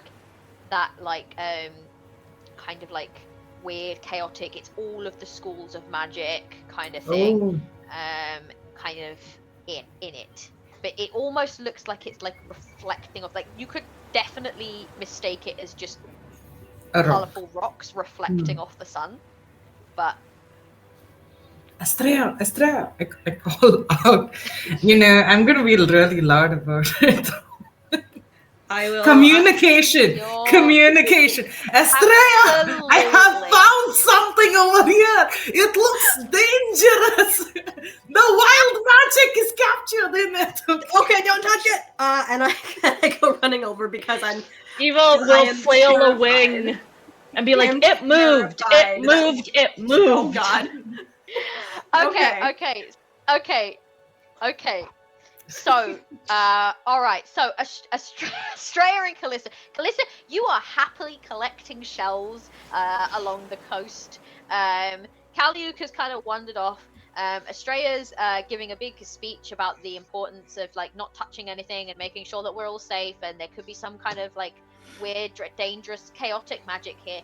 The next thing you know, suddenly, yelling from across the beach is Kaliuka going, "I found some of this source of this magic, it's over here, it's in this thing." And then Eva next to her, like not many like feet away, looking very alarmed and being like, "It's moving!" So I've heard, Estrella, I found something. I heard it's dangerous and I heard it's moving. So I'm sprinting. Yeah. Cool. With that said, at the sound of such loud yelling and general kerfuffle, you suddenly hear. Give me this moment. There is a sudden, Eva, in the middle of your kind of yelling out and being like, "It's moving, it's moving." There's a slightly ominous sound of that movement that you were talking about, like just a little trembling in the ground, and all of a sudden, let me just get it out. Out. And I think something in particular that's. Oh, Is it a that's crab? so cool. It's an Crab baby! Oh, Oh, baby! baby! I love him. I yell out, Oh, Cedric. I yell out, Cedric. We're having crab soup for dinner.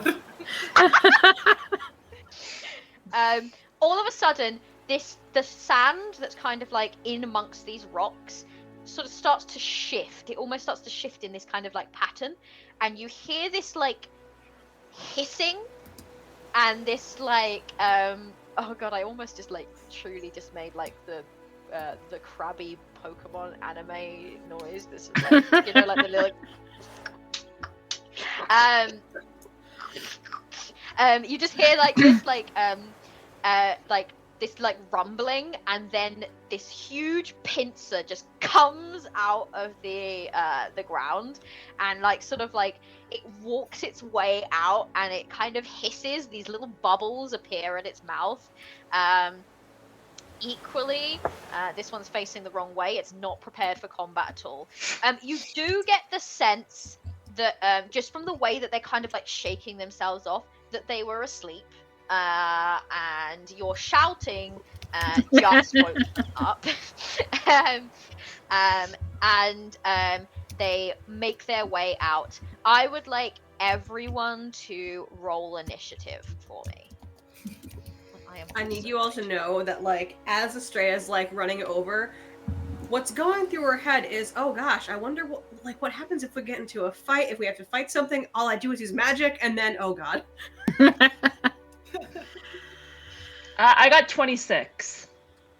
Ooh. Callista got a 6. I got a 6 too. Dirty perfect. 20.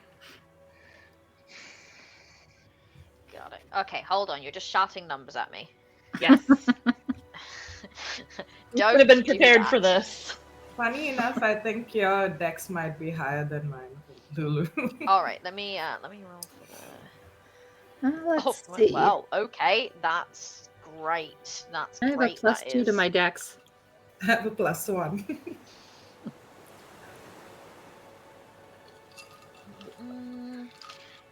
Okay. All right. So, okay, so I'm gonna go around. Lindsay, what did you get? 26. 26.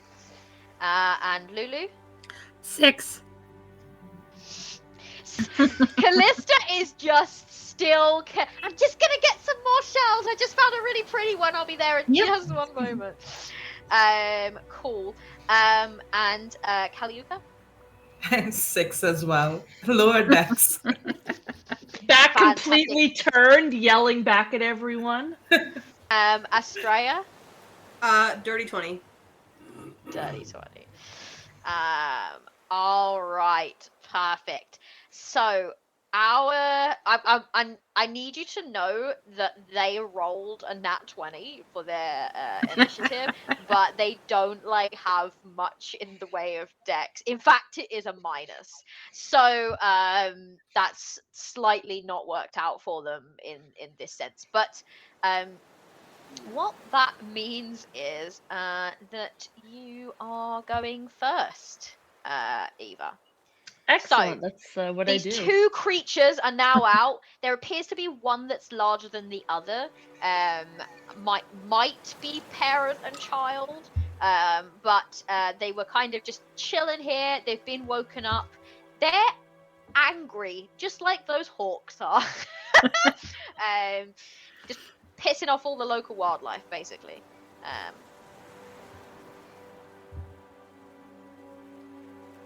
We're attacking, right? We're gonna attack. Yeah. Are you going to talk to Okay. it, though? It's up to You you. wanna It's what It's you whatever want to do. Eva, yeah. If you want to talk to it, you can.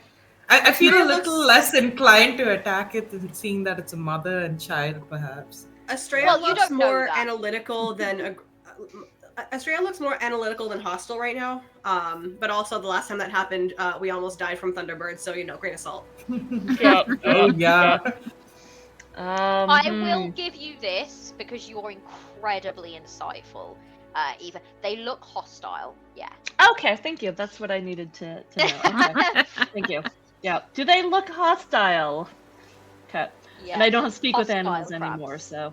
Okay. I am going to pull they a out bit my crabby? longbow. Yeah, they're a bit crabby.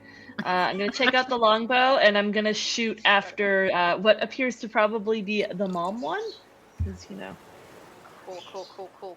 Cool. I rolled a 13 to hit. 13 to hit, yeah? Yep. Ooh, okay. Now, these are crabs, and they do have shells. What if they So didn't? a What if they were 13 naked is crabs? a 13 is not going to hit, unfortunately. It hits, but it immediately bounces off that incredibly hard hard shell. One I second. love a good hard shell. So that one was going to be my Dread Ambusher attack because it's my first attack of this encounter. So I'm going to shoot again. Why dice? Why? 12 is not going to hit. 12 is not going to hit. So immediately Eva springs into action, draws that longbow, and lets off not one but two incredibly well-aimed arrows. The third. And the third. Okay, so the first two you can see immediately as you're running towards this area, Estrella, and that would startle you to turn around. Calliope, having at all not noticed that these things are hulking out of the ground. You would see and hear this punk, punk from this from these arrows, but there's no sign of it even having pierced anything. They just immediately bounce off. And then a third because I have 2 attacks and I have my Dread Ambusher. So the first one was Dread Ambusher. Ping, ping. Come on, hit. Yeah, nat 20, 28. Yay! The crit. So I feel like the way this goes down, the first 2 are your instinctive, shoot it. And then when you see that they don't, pierce, you just take an extra second to find a weak spot to actually aim at that's not just general hulking mass. And you see sort of where its shell is, that it's in kind of plates. And you can just kind of see this weak spot and something that looks just a little bit fleshy underneath, and you aim for there with a crit of a nat 20. So tell me what the damage is, baby. So that was an 11. 11 points of damage. Yeah, I did not roll those so great, but yeah. Cool. That's fine. So. Okay. Cool. And that's my turn. Lovely. It screeches at you. It's more like a little hiss. It's like a chittering hiss that it lets out. It did not like that last hit at all. But it's kind of its little pincers are going. They're very aggravated. And we move on to next person, which I believe is Estrella.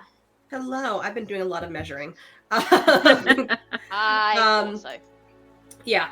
So I'm gonna hop over to. We're gonna try. I think this is about 30. Is that? We'll do one more. I'm so sorry. I'm just trying to get as far away from everyone as I can. Okay. That's fine. That'll do. Okay. So from here, now that I am nice and far away, I am going to grab my spell book, flip through it for a moment, snap it closed, and I'm going to go ahead and cast Frostbite at this thing. So I need it to make a Constitution saving throw, please. Constitution saving throw. Cool. Cool. Let's do that.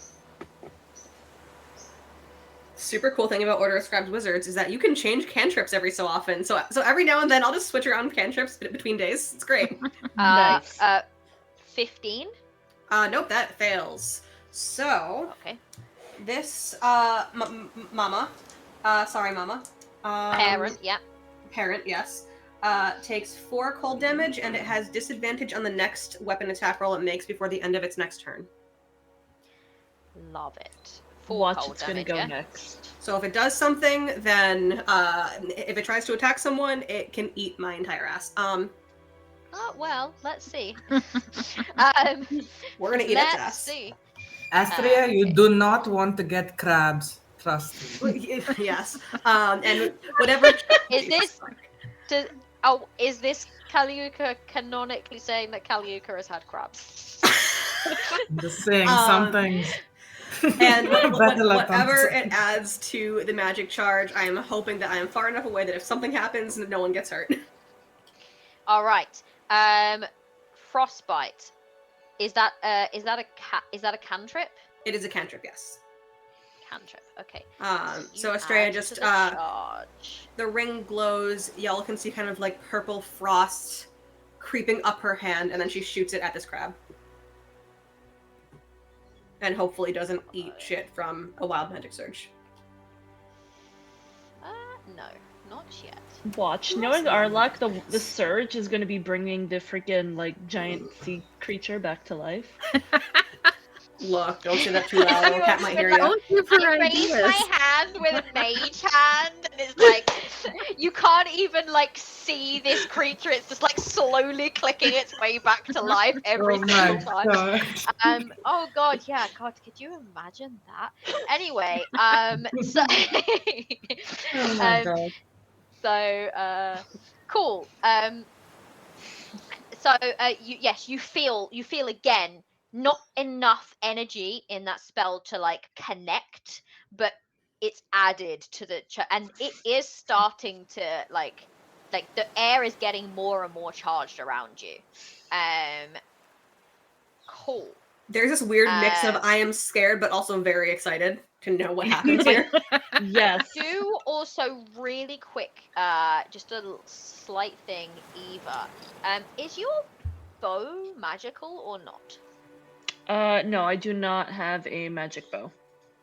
Okay. I just have a basic Noted. bitch bow. Fascinating. I have a cloak of displacement, braces of archery, and braces of archery. Cool.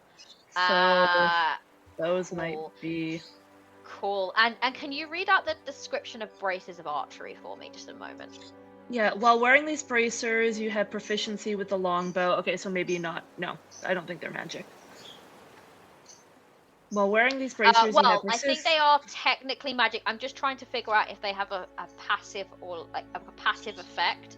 Okay. I think that the It should be magic. I think that passive. the magic is already activated. Like it's just constantly on. So that wouldn't do anything. I Like, have to attune to them, so. yeah. So okay. So that's fine. That's fine. Yeah. Cool. The cloak though, I don't know about the cloak. While you wear this cloak. You haven't really used its like. But it says effect while on I'm wearing it, it projects the illusion. Fine. Not just when it's activated. That's really funny because that kind of just implies that it just constantly looks like that there's like a couple of Evas walking around just all the time. Like, Well, I'm always slightly off center from where I actually am. Isn't that similar to like the braces of archery though, where it's like it's a passive effect that it's a passive effect. It's not what I'm looking for, basically. Okay, gotcha. So you're all good. I just basically was really hoping that it was a magic bow, so I was going to go, okay, I'm just going to roll these. Can you just roll a d20 3 times? I have a Thanks. feeling that if I were to use, like, for example, the rope of entanglement, Cat might, you know, give me some fucking wild magic bondage surge or some shit. Hey, well, we don't know. Hey, everyone, calm down. I have no magic bow yet. So Eva's attacks did hit though and hurt it. One of Eva's attacks hit. Got it. But it did hit, and I mean it did hurt it. It's not like it's immune to normal. It's not immune to non-magical damage. I just rolled shit the first 2 times. That's what happened there. It's just got a very hard shell. Yeah. Cool. So yes, you added to that. Estrella. And is that's your go done? Yep, that's me. Lovely. Let's move on then. Let's move on to the crabs go. And you say they have disadvantage now? The parent crab has disadvantage on the first attack that they make. The first attack they make before the end of their turn. Got it. Just one of them. All right. So, parent crab is gonna make their way over. Just need to measure. Oh well, that's perfect. Actually. Great. Wonderful. Wonderful. I love this. Parent crab is going straight for Eva. Parent crab just got shot in the gut by Eva. And got frozen a little bit. And a little bit frozen, but Eva's the closest. Parent crab is going right up in Eva's grill. And is gonna make an attack roll. Yeah, you get disadvantage. I do indeed. I think they get disadvantage anyway, don't they, because of the thing, but because of the cloak of displacement. That's what I mean. You get it from the cloak. Ah, shit. Well, I tried. Hold on. No, because it was disadvantage. So the first one was 16, the second one was a 6, but I got to add. Is 13 to hit? Armor class 15. Got it. Second attack still gets disadvantage because of the cloak of displacement, right? Yep. All right. So, what did you say? 15. 15. 14. Okay, so this thing, you're very quick on your feet, and obviously the cloak is really coming in hot here. Not gonna lie. So you kind of like, you're ducking and diving, and it is going with exact precision, actually, to exactly where the cloak is saying you are, and getting frustrated when its pincers are closing on nothing. But it is quite like accurate. You would get that from of where it thinks you are. But you are not. So it misses both of its times. The other one is going to also I think it's going to have to dash because. Is it a slow little fucker? I don't think it can get like. Oh, it could get there and into. Yeah. All right. It's gonna dash over him and back its parent up. Oh, a cute little baby 15-foot crab. But it does not quite get to you either, so it's not quite in your grill yet, enough to actually get to you. But it's almost there. So basically, you all turn around like you're dashing towards Caliuca. You turn around, and Eva is surrounded by 2 giant crabs. So that's now. What is your dex score, Caliuca and Callista? Mine is higher. I've got a +2. Got it. You are going to go first then. Okay, and Callista is going to move a little bit back, and she's gonna yell at Estrella. She's like, "Don't worry, Estrella. Divine magic, I'm sure, is different from arcane magic. But she does They're move. still the same schools. Okay. But she does move away, so she's a little bit separated from everybody. And she is going to cast a guiding bolt at 3rd level. I rolled a 26 to hit, aiming at the big crab. And I'm assuming a 26 hits. I think it hits twice. Yes, a 26 does indeed hit, and it's a guiding bolt. At what level did you say? Sorry. 3rd level. Yes, I know. 3rd level. Yeah. Ooh, You're tempting fate today. It's Oh, divine magic. It comes from the gods. It's much different from your Estrella's magic. I mean, My magic. yeah, exactly. And I did Your roll ch- 26 or 25 points of damage, radiant damage on the larger crab. freaking vile. First of all, let's just I that's- know that shade. And don't forget the advantage on the next attack, too. Yep. Yeah. Okay. Yeah, it's definitely not enough to kill it. Let me just, Oh. so 20. You said 25, right? 25. Yes, I Yeah. rolled well. Cool. It is starting to look hurt though. Okay. And whoever attacks it next, is it specifically melee or just an attack in general? I think Gets it's just attack in advantage. general, right? Let's see. At the next attack roll made against the target before the end of your next turn has advantage. General attack roll. So Yeah. whether it's magic attack or ranged or melee, doesn't matter. The next attack roll. Cool. So yeah, it looks pretty hurt by that. Do you need I me would to like to roll roll something? a d20, please. You're so excited! Look how excited you are. And I rolled a 2. Yes! But Okay. it's divine magic. It can't. There can't be any. Cool. Ooh, what's gonna happen? Cool. Okay. So, now what I would like you to do, as you feel your divine magic that you know is so different to the magic that Estrella is talking about. It's not as if it all comes from the same place, the Nyx or anything. It's so different. You feel it connect with this whirling vortex of terrifying, chaotic magic.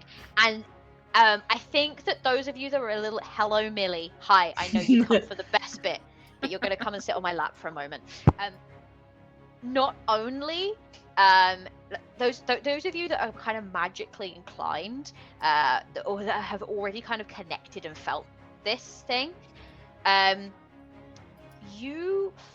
think that's all of you now, isn't it? You've all kind of connected with it, and yeah. But Estrella especially would notice this. This pool of chaotic magic has far more chaotic possibilities than what you have ever studied or read about. Like, even the theory of chaos magic abides by rules, right? Except this is not abiding by the rules at all.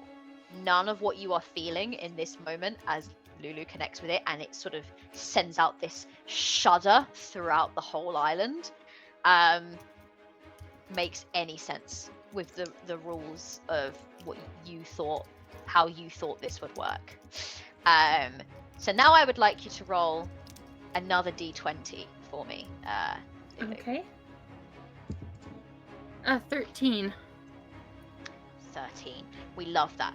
And just to be transparent with you, Unlucky that's 13. just so that I get to decide. I'm using that to decide whether the effect is going to be a nuisance effect, a moderate effect, or an extreme effect. Oh, At a lovely. 13, it is just a nuisance effect. So now I would like you to roll a d100. Oh, let's see. This is incredible and I love it. I And love yes, there is a different effect for every single number. 31. God, Jesus. Did you write all this? Holy 30. fuck. No, I did not write this. I wish I could say that I wrote all this. Like, it wouldn't surprise me. Absolutely fantastic. So, this could turn nasty if you need this in a pinch. You feel this, like, energy, sort of, like, go flying through the island, and it kind of centers itself on you, Callista. And what actually happens is you watch as your pack, like where you keep all of your spell components and everything like that, it all like rearranges itself. So you watch all of your components kind of like go here, there, and everywhere. They rearrange themselves all into the wrong pockets, and then it kind of like makes its way back to your pocket. Essentially, for the next hour, you will make an intelligence check against your spell save DC to cast any spell that requires a material component. And you see Callista like, oh no, not my diamonds, trying to make sure that, she can grab them. It's almost like it's like this mini light explosion, and all of your things go everywhere, and like it's like all of the diamonds, it's the lot. Hector who is like nearby is also like looking between the captain, because the rest of the crew are obviously aware that there is some altercation going on. They're kind of just getting into it. Hector's just looks absolutely like, oh no, and it's like in the sand, so all of your things I think are like now in the sand, and you would have to like scrape through the sand to find them should you want to use them for anything. Perfect. I'll help you with that later. And she yells at Estrella, I really thought it was different, but it's okay. I'm good. And she's like, oh, and all of your beautiful new shells as well, all gone. Like there was like a whole like, it's all just all of your stuff is everywhere. So she's down on her hands and knees, like digging through. Yep. Estrella does her best to look surprised. In Callista's defense, she really thought that it might be different. Yeah, I do a garbage job of looking surprised with a deception of 15. Right. That ends my turn though. Perfect, but you did do an incredible amount of damage to that crab, so we should all be very proud of you for that. Mm-hmm. All right, I guess then we've all been waiting for it. It is Caliuca's go. I see these the stones on both the crabs kind of like radiating, and I feel that same energy start to build in me. And as I start rushing forward, what I really want to do is place myself between the crabs so they target me over Eva. But as I run up there, I'm going to go into rage. I'll let you decide how much it contributes to the wild magic, because it is kind of wild magic as well. But let me roll on the table. Let me have a little look at that. Is 1d8. Because it's like, it is, you are magic suffused, aren't you? Yeah, so it's like when you enter your rage, you do end up rolling on a wild magic table. Now, here's the thing, because I know you have your own wild magic table, but here's the thing. I love it, but mine is much bigger, and you are on this island. So actually, when you connect with that wild magic within you, it then you feel it then connect with the wild magic around you. Roll a d20 for me. Oh, okay. Because that is... it's not even, and this is something that you're about to learn. It's not even a maybe for Caliuca. Caliuca has this chaos magic inherently in her, so there's no like, oh, maybe it will happen, maybe it won't. Let's roll on the probability. It instantly connects. Oh, that was so perfect. I rolled a nat 20. You rolled a nat 20. Okay, so this is just to tell you that this is going to be a nuisance effect. So now Oh roll my your God. D100. Okay. D100.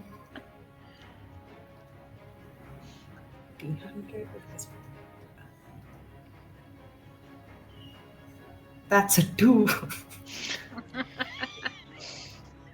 Well, let's see. All right. So you start running towards this thing. You activate the rage within you. And as you begin to run, suddenly your feet are not touching the ground. Oh And my you God! begin to levitate Levitate? upwards. You have no control over this levitation. You're just going up. Oh my God! I'm gonna say that by the time that you get to the crab, you are just about still within hitting distance of it, so that you can do the thing. But in your next go, you are going to continue to rise up. Okay? Oh my God! This is the worst thing that could happen to me. I was just like, yes! Walking on air and everything is like sinking Oh beneath my- you, but then you realize, no, it's not sinking. I'm floating. Wow. Perfect. Okay. Kayu's gonna go and run off in the bush. We'll keep her safe for that. Yeah, let's do that. Um, Kayu's safe. And okay, now for my first attack, that is. Oh, it's horrible. A 10 that doesn't hit. I'm just trying to still like find my grasp on my morning star as I start floating up.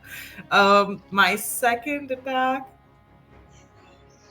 Oh yes, that's 25. Fantastic. It's not a crit, is it? No, it's not, sadly. And that is. That wasn't meant to be a read. That sounded so shady. I was like, it's not a crit, is it? But it is a 25. Yeah, That's 25. that's 8 points of damage in total. 8 points. 8 points of damage. And your weapon is not magical, is it?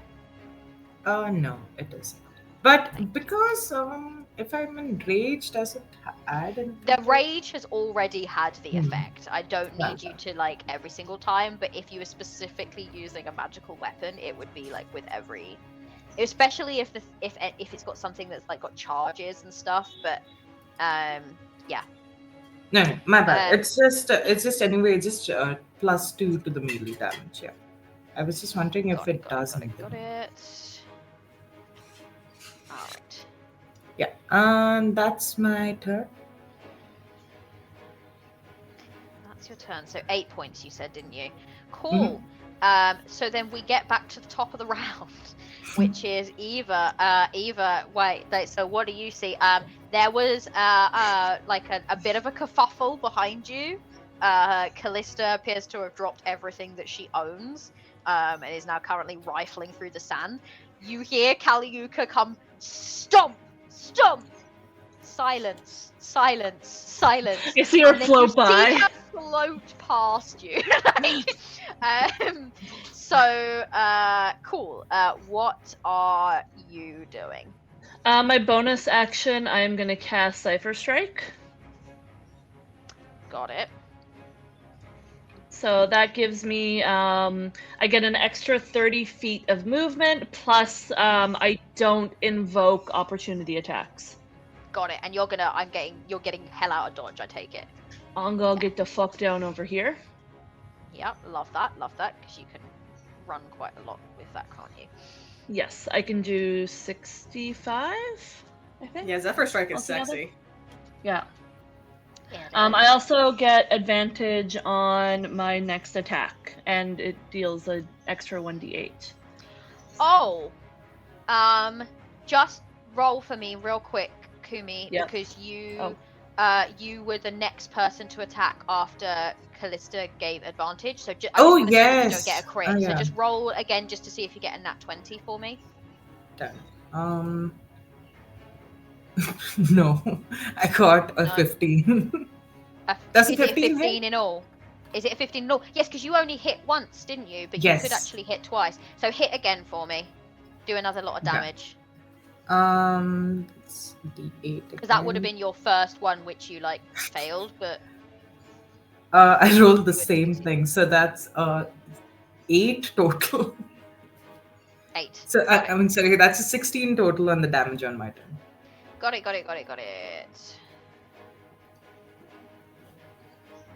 Cool.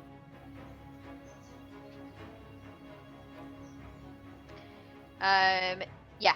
So yes, roll for yourself. Sorry, you get advantage. You said right because that's Zephyr Strike. Yeah. Yeah, Zephyr Strike gives me advantage on my attack. Alright. Second And what action. level? What spell level is Zephyr Strike? Just the first level. Just the first level. Okay. We'll do damage first. Okay. Well, I gotta hit first. So let me. Well, you've cast a spell either way. Yeah. Yeah, but I'm attacking right now. So hold on, I get advantage. Yeah. Let me roll both of those. Okay, so the best 23, I hit. 23 absolutely hits. Yeah, and this So Zephyr roll Strikes adds an extra 1d. One second. I have too many things up. I need more screens. Is what I need. 1 second. Spells. Okay, this one's the added onto it, so I add a 1 onto my. So I hit for 7. 7. Yeah. Got it. On my first attack. Love it. Okay, so you cast a spell at first level. Roll Yeah. a d20 for me. Okay. 13. 13. Again, you connect, but you don't activate anything. It seems to have like where a couple of effects have happened. It seems to have like reset. So you're all learning things here. So it kind of seems to have like calmed it down, where it's like made something happen and then it calms down, but then you start adding to the charge again, if that makes sense. So Mhm. it's not like just a continuous thing. Cool. So you don't activate this wild magic, but Perfect. so you're gonna make another attack. Yep. 11. Nope. So nothing on that second. Just an 11. Just an 11. Got it. Cool. So yeah, you miss that second time. It kind of like it's been moving quite slowly, so you're kind of not expecting this slight burst of speed as it sort of scuttles slightly out the way.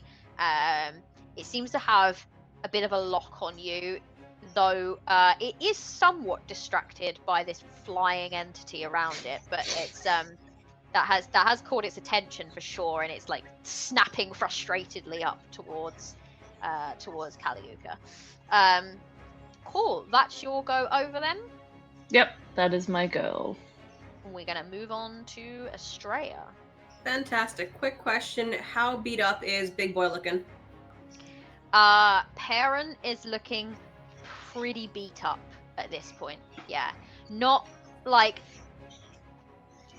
So it's on its way out. It's on its way out. All right. And how far off the ground is Kaliuka? I'm gonna say at this point, because it was just about in range, so I'm gonna say like 10 feet off the ground, just barely able to swing and hit at this thing. Okay. I'm very pleased that you found the markers, by the way, for your tokens, Kaliuka. I'm very pleased about that. Okay, yeah, so I'm just going to go ahead. I'm going to trust that Kaliuka... am I going to trust Kaliuka? Maybe I shouldn't. Okay. Maybe I fucking shouldn't. But I think right now the more pressing issue is the crabs. So I'm going to go ahead and drop a I'm going to drop a chromatic orb, a first level chromatic orb at Parent Crab.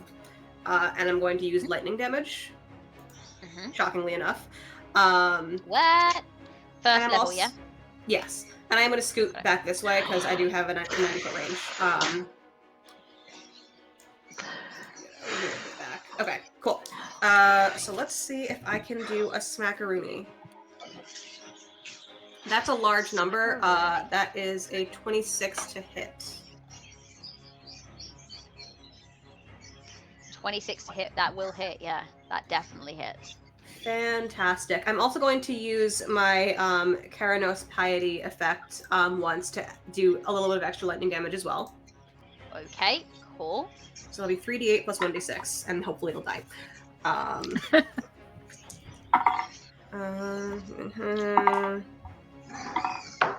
Wow, garbage rolls. 6, 10. Wow, I just rolled a whole bunch of 3s and 4s.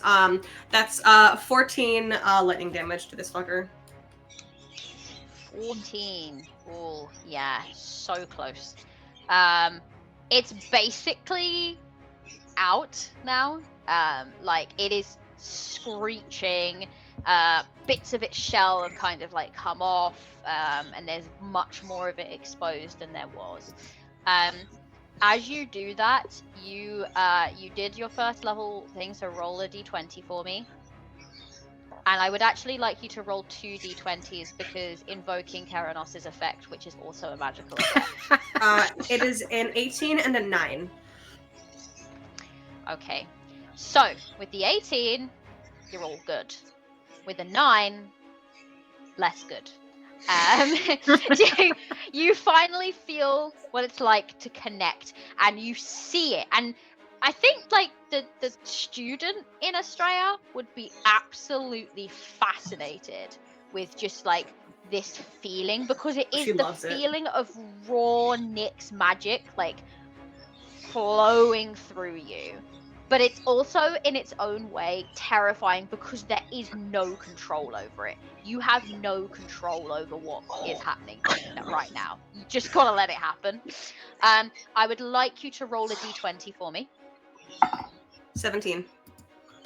17. Oh, you're also Nuisance. lucky. We've only had nuisance effects so far. Now roll your d100.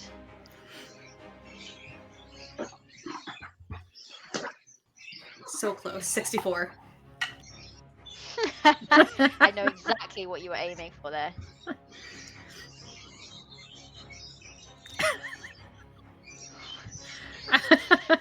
Cool.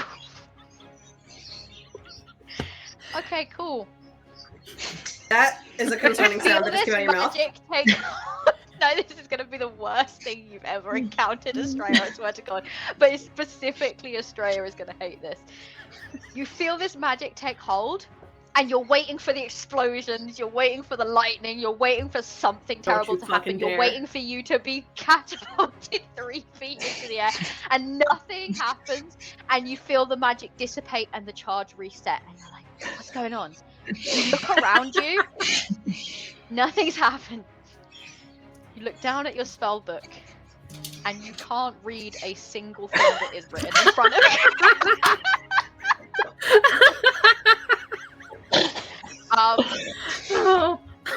All the letters just jump about the place.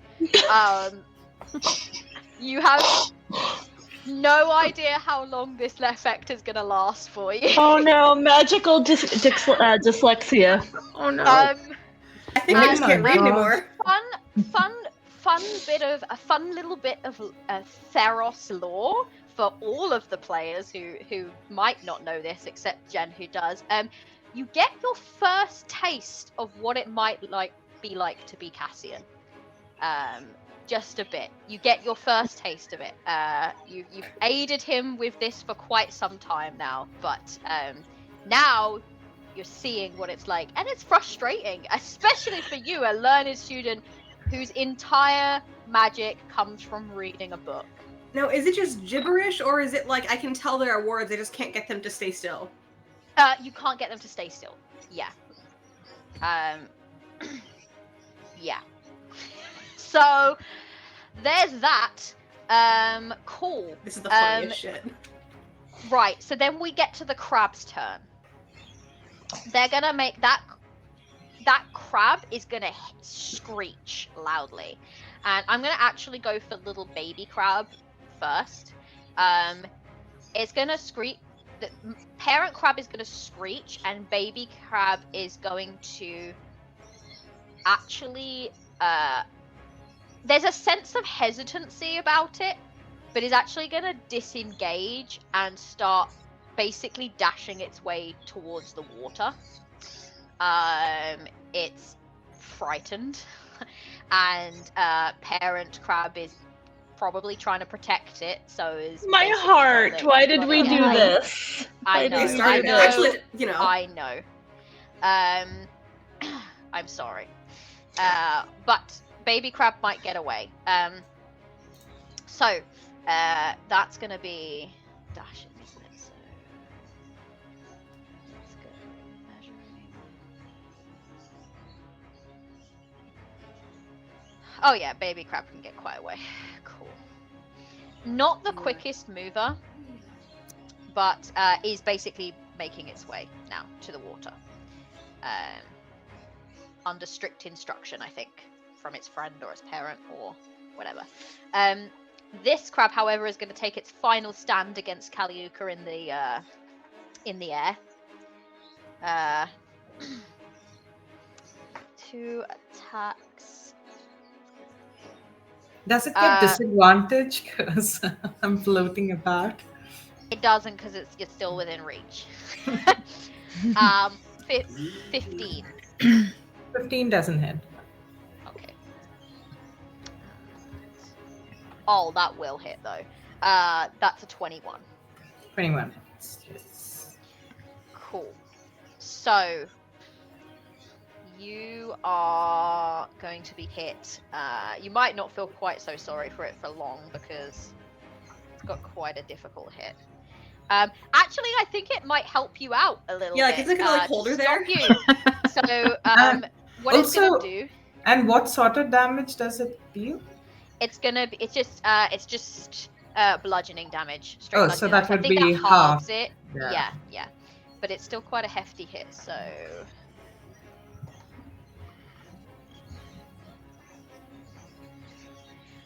So 18 for 22, half to 11 bludgeoning damage.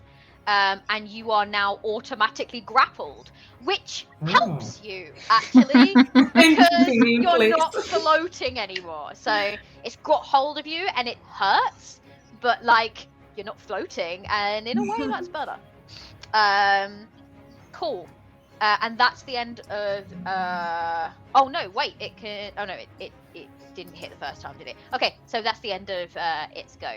We now move on. We don't have huge amounts of time left, but you are so close. So I'm gonna get you to do whatever it is you want to do for this last bit, and then we'll be kind of done after that. I believe it is now your go, Callista. Lulu. Okay, yeah, Callista is going to kind of finish picking up all of her components as she's in the sand, frantically picking them up. And she's going to kind of start off on a little bit of a run crawl as she kind of gets going and moves her 30 feet. And she's like, okay, I better not use any more big magic. And so she's just going to cast Sacred Flame at it, which is a Dex 17 saving throw against it. And I've already rolled my damage, and I rolled really, really well. I rolled a 15 on 2d8. Ooh. Perfect. So, all right. Well, you get to decide exactly what this crab's demise looks like. yeah, I think she looks up as she's been, picking up all of her stuff, and she sees it reach up and grapple Kaliuka and put a big hit on her, and she just goes into kind of panic mode, and she runs forward and just sends out this bolt of this white hot radiant energy just right into the middle of the crab, and it just kind of starts to almost like cook it from the inside. Oh God. Yum. All right. So this crab, well, that's painful. So that crab is gonna scream as it and it's like lets out this kind of like chitter. You see the big plates of armor kind of sort of fall away. Little baby crab, unless anyone wants to do anything to little baby crab, or are we leaving little baby crab alone? Little baby Is crab there- doesn't deserve Is that. there Yeah. any way to knock out this crab? So wanna- It didn't Well- do anything. I really just wanted to do non-lethal damage. I can leave little baby crab into some kind of initiative order if we're not sure what we want to do with baby crab yet. That's fine. I want to let Um, baby crab go, but then I'm also worried about, it's going to grow up and have a vengeance against us. So. You know, I'm come gonna back just to put Decker this out there. Isles. I'm gonna just put this out there. It is more like teenage. It's not like it's not like a baby. Okay, it is like it's just younger than the other crab. Yeah, That's, I'm like, that's where we're at. I would like to let it go. I see no reason why we have to kill it. Like it's Yeah. it's running. Like we did walk No. into their bedroom and start screaming at them. So like, Okay, cool. Ruthlessness so- can be mercy upon ourselves. Famous I words. picked a musical. I know that. Yes. Okay, so we need to talk. Okay, so cool. So baby crab is scuttling off into the ocean. Actually, doesn't even like look back. It can probably hear what's going on behind it, but it's it's an animal. It's just scared. At that point, what happens? The dying crab's pincer falls open, and Caliuca once again begins to levitate and rise up into the air. Callista, you are barely getting your components together because every time you start to pick some up and you put some in the pocket, they're falling out again. This is an ongoing issue that you're going to have to deal with. And Estrella is sitting worrying about, I can't read any of the letters in the book. This has never happened to me before. This is the worst day of my life. Eva, you're fine. Until this thing dies. And the little gems on its back start to glow with this awful chaos magic. get And out, get out, then get out! they explode. And I roll a D100, baby. And that's gonna. Oh no, actually. You know what I just realized? Oh! And how perfect! It's not a nuisance effect, guys. It's actually quite a big one. Oh dear. So this is the perfect place to leave it off because let's see.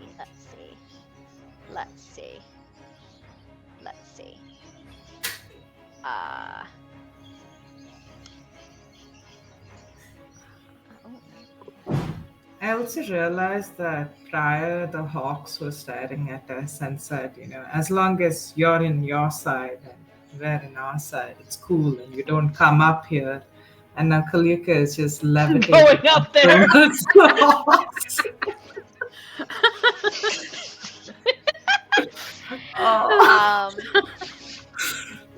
Who is within 30 feet of this crab? Definitely me. I think it's just Caliuca and Caillou. Okay. Okay. I don't know if I can. I'm 40 I don't know feet if I can, away. Incredible.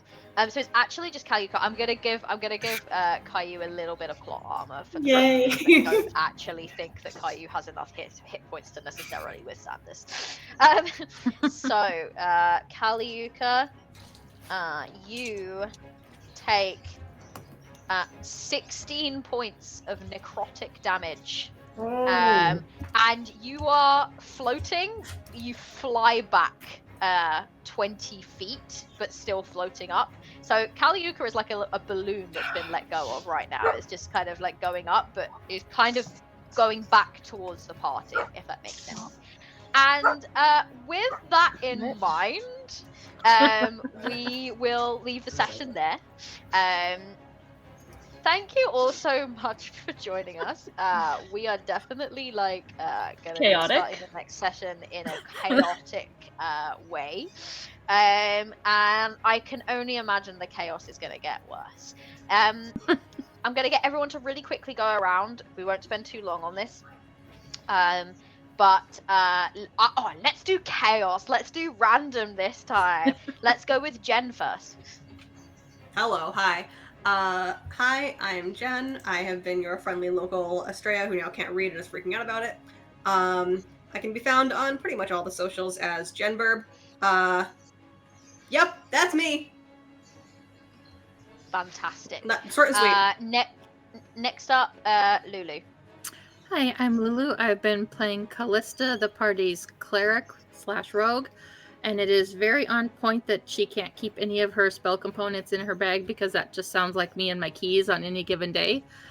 And you can find me at LuluNWA. All right.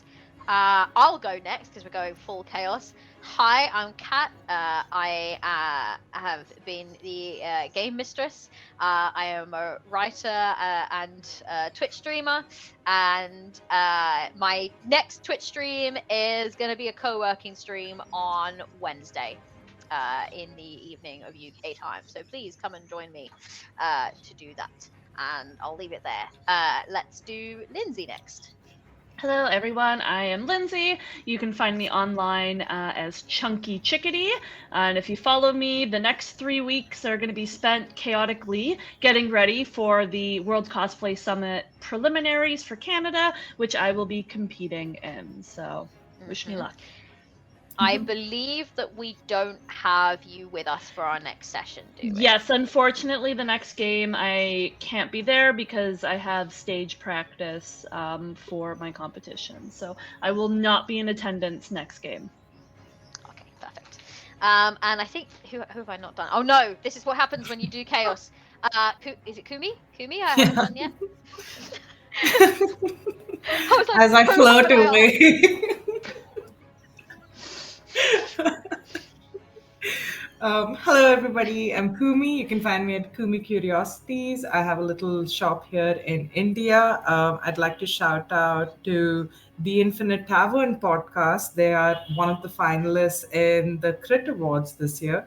And I just recently got to do an interview with them, which should be coming out in a few weeks. So just have a listen to them. They've been interviewing some great people in the Indian TTRPG community. So yeah. That's my shout out for the week. That's a great shout out. Well done. Cool. In that case, we shall be signing off here. We will see you in 2 weeks' time on the 28th, all apart from our lovely Eva, of course. Eva is not going to get to be any more part of the chaos, which, that might actually be for the best. Thank you so much for joining us. We will see you in a couple of weeks' time. Sexy thumbs, everyone. Bye. Bye. Bye.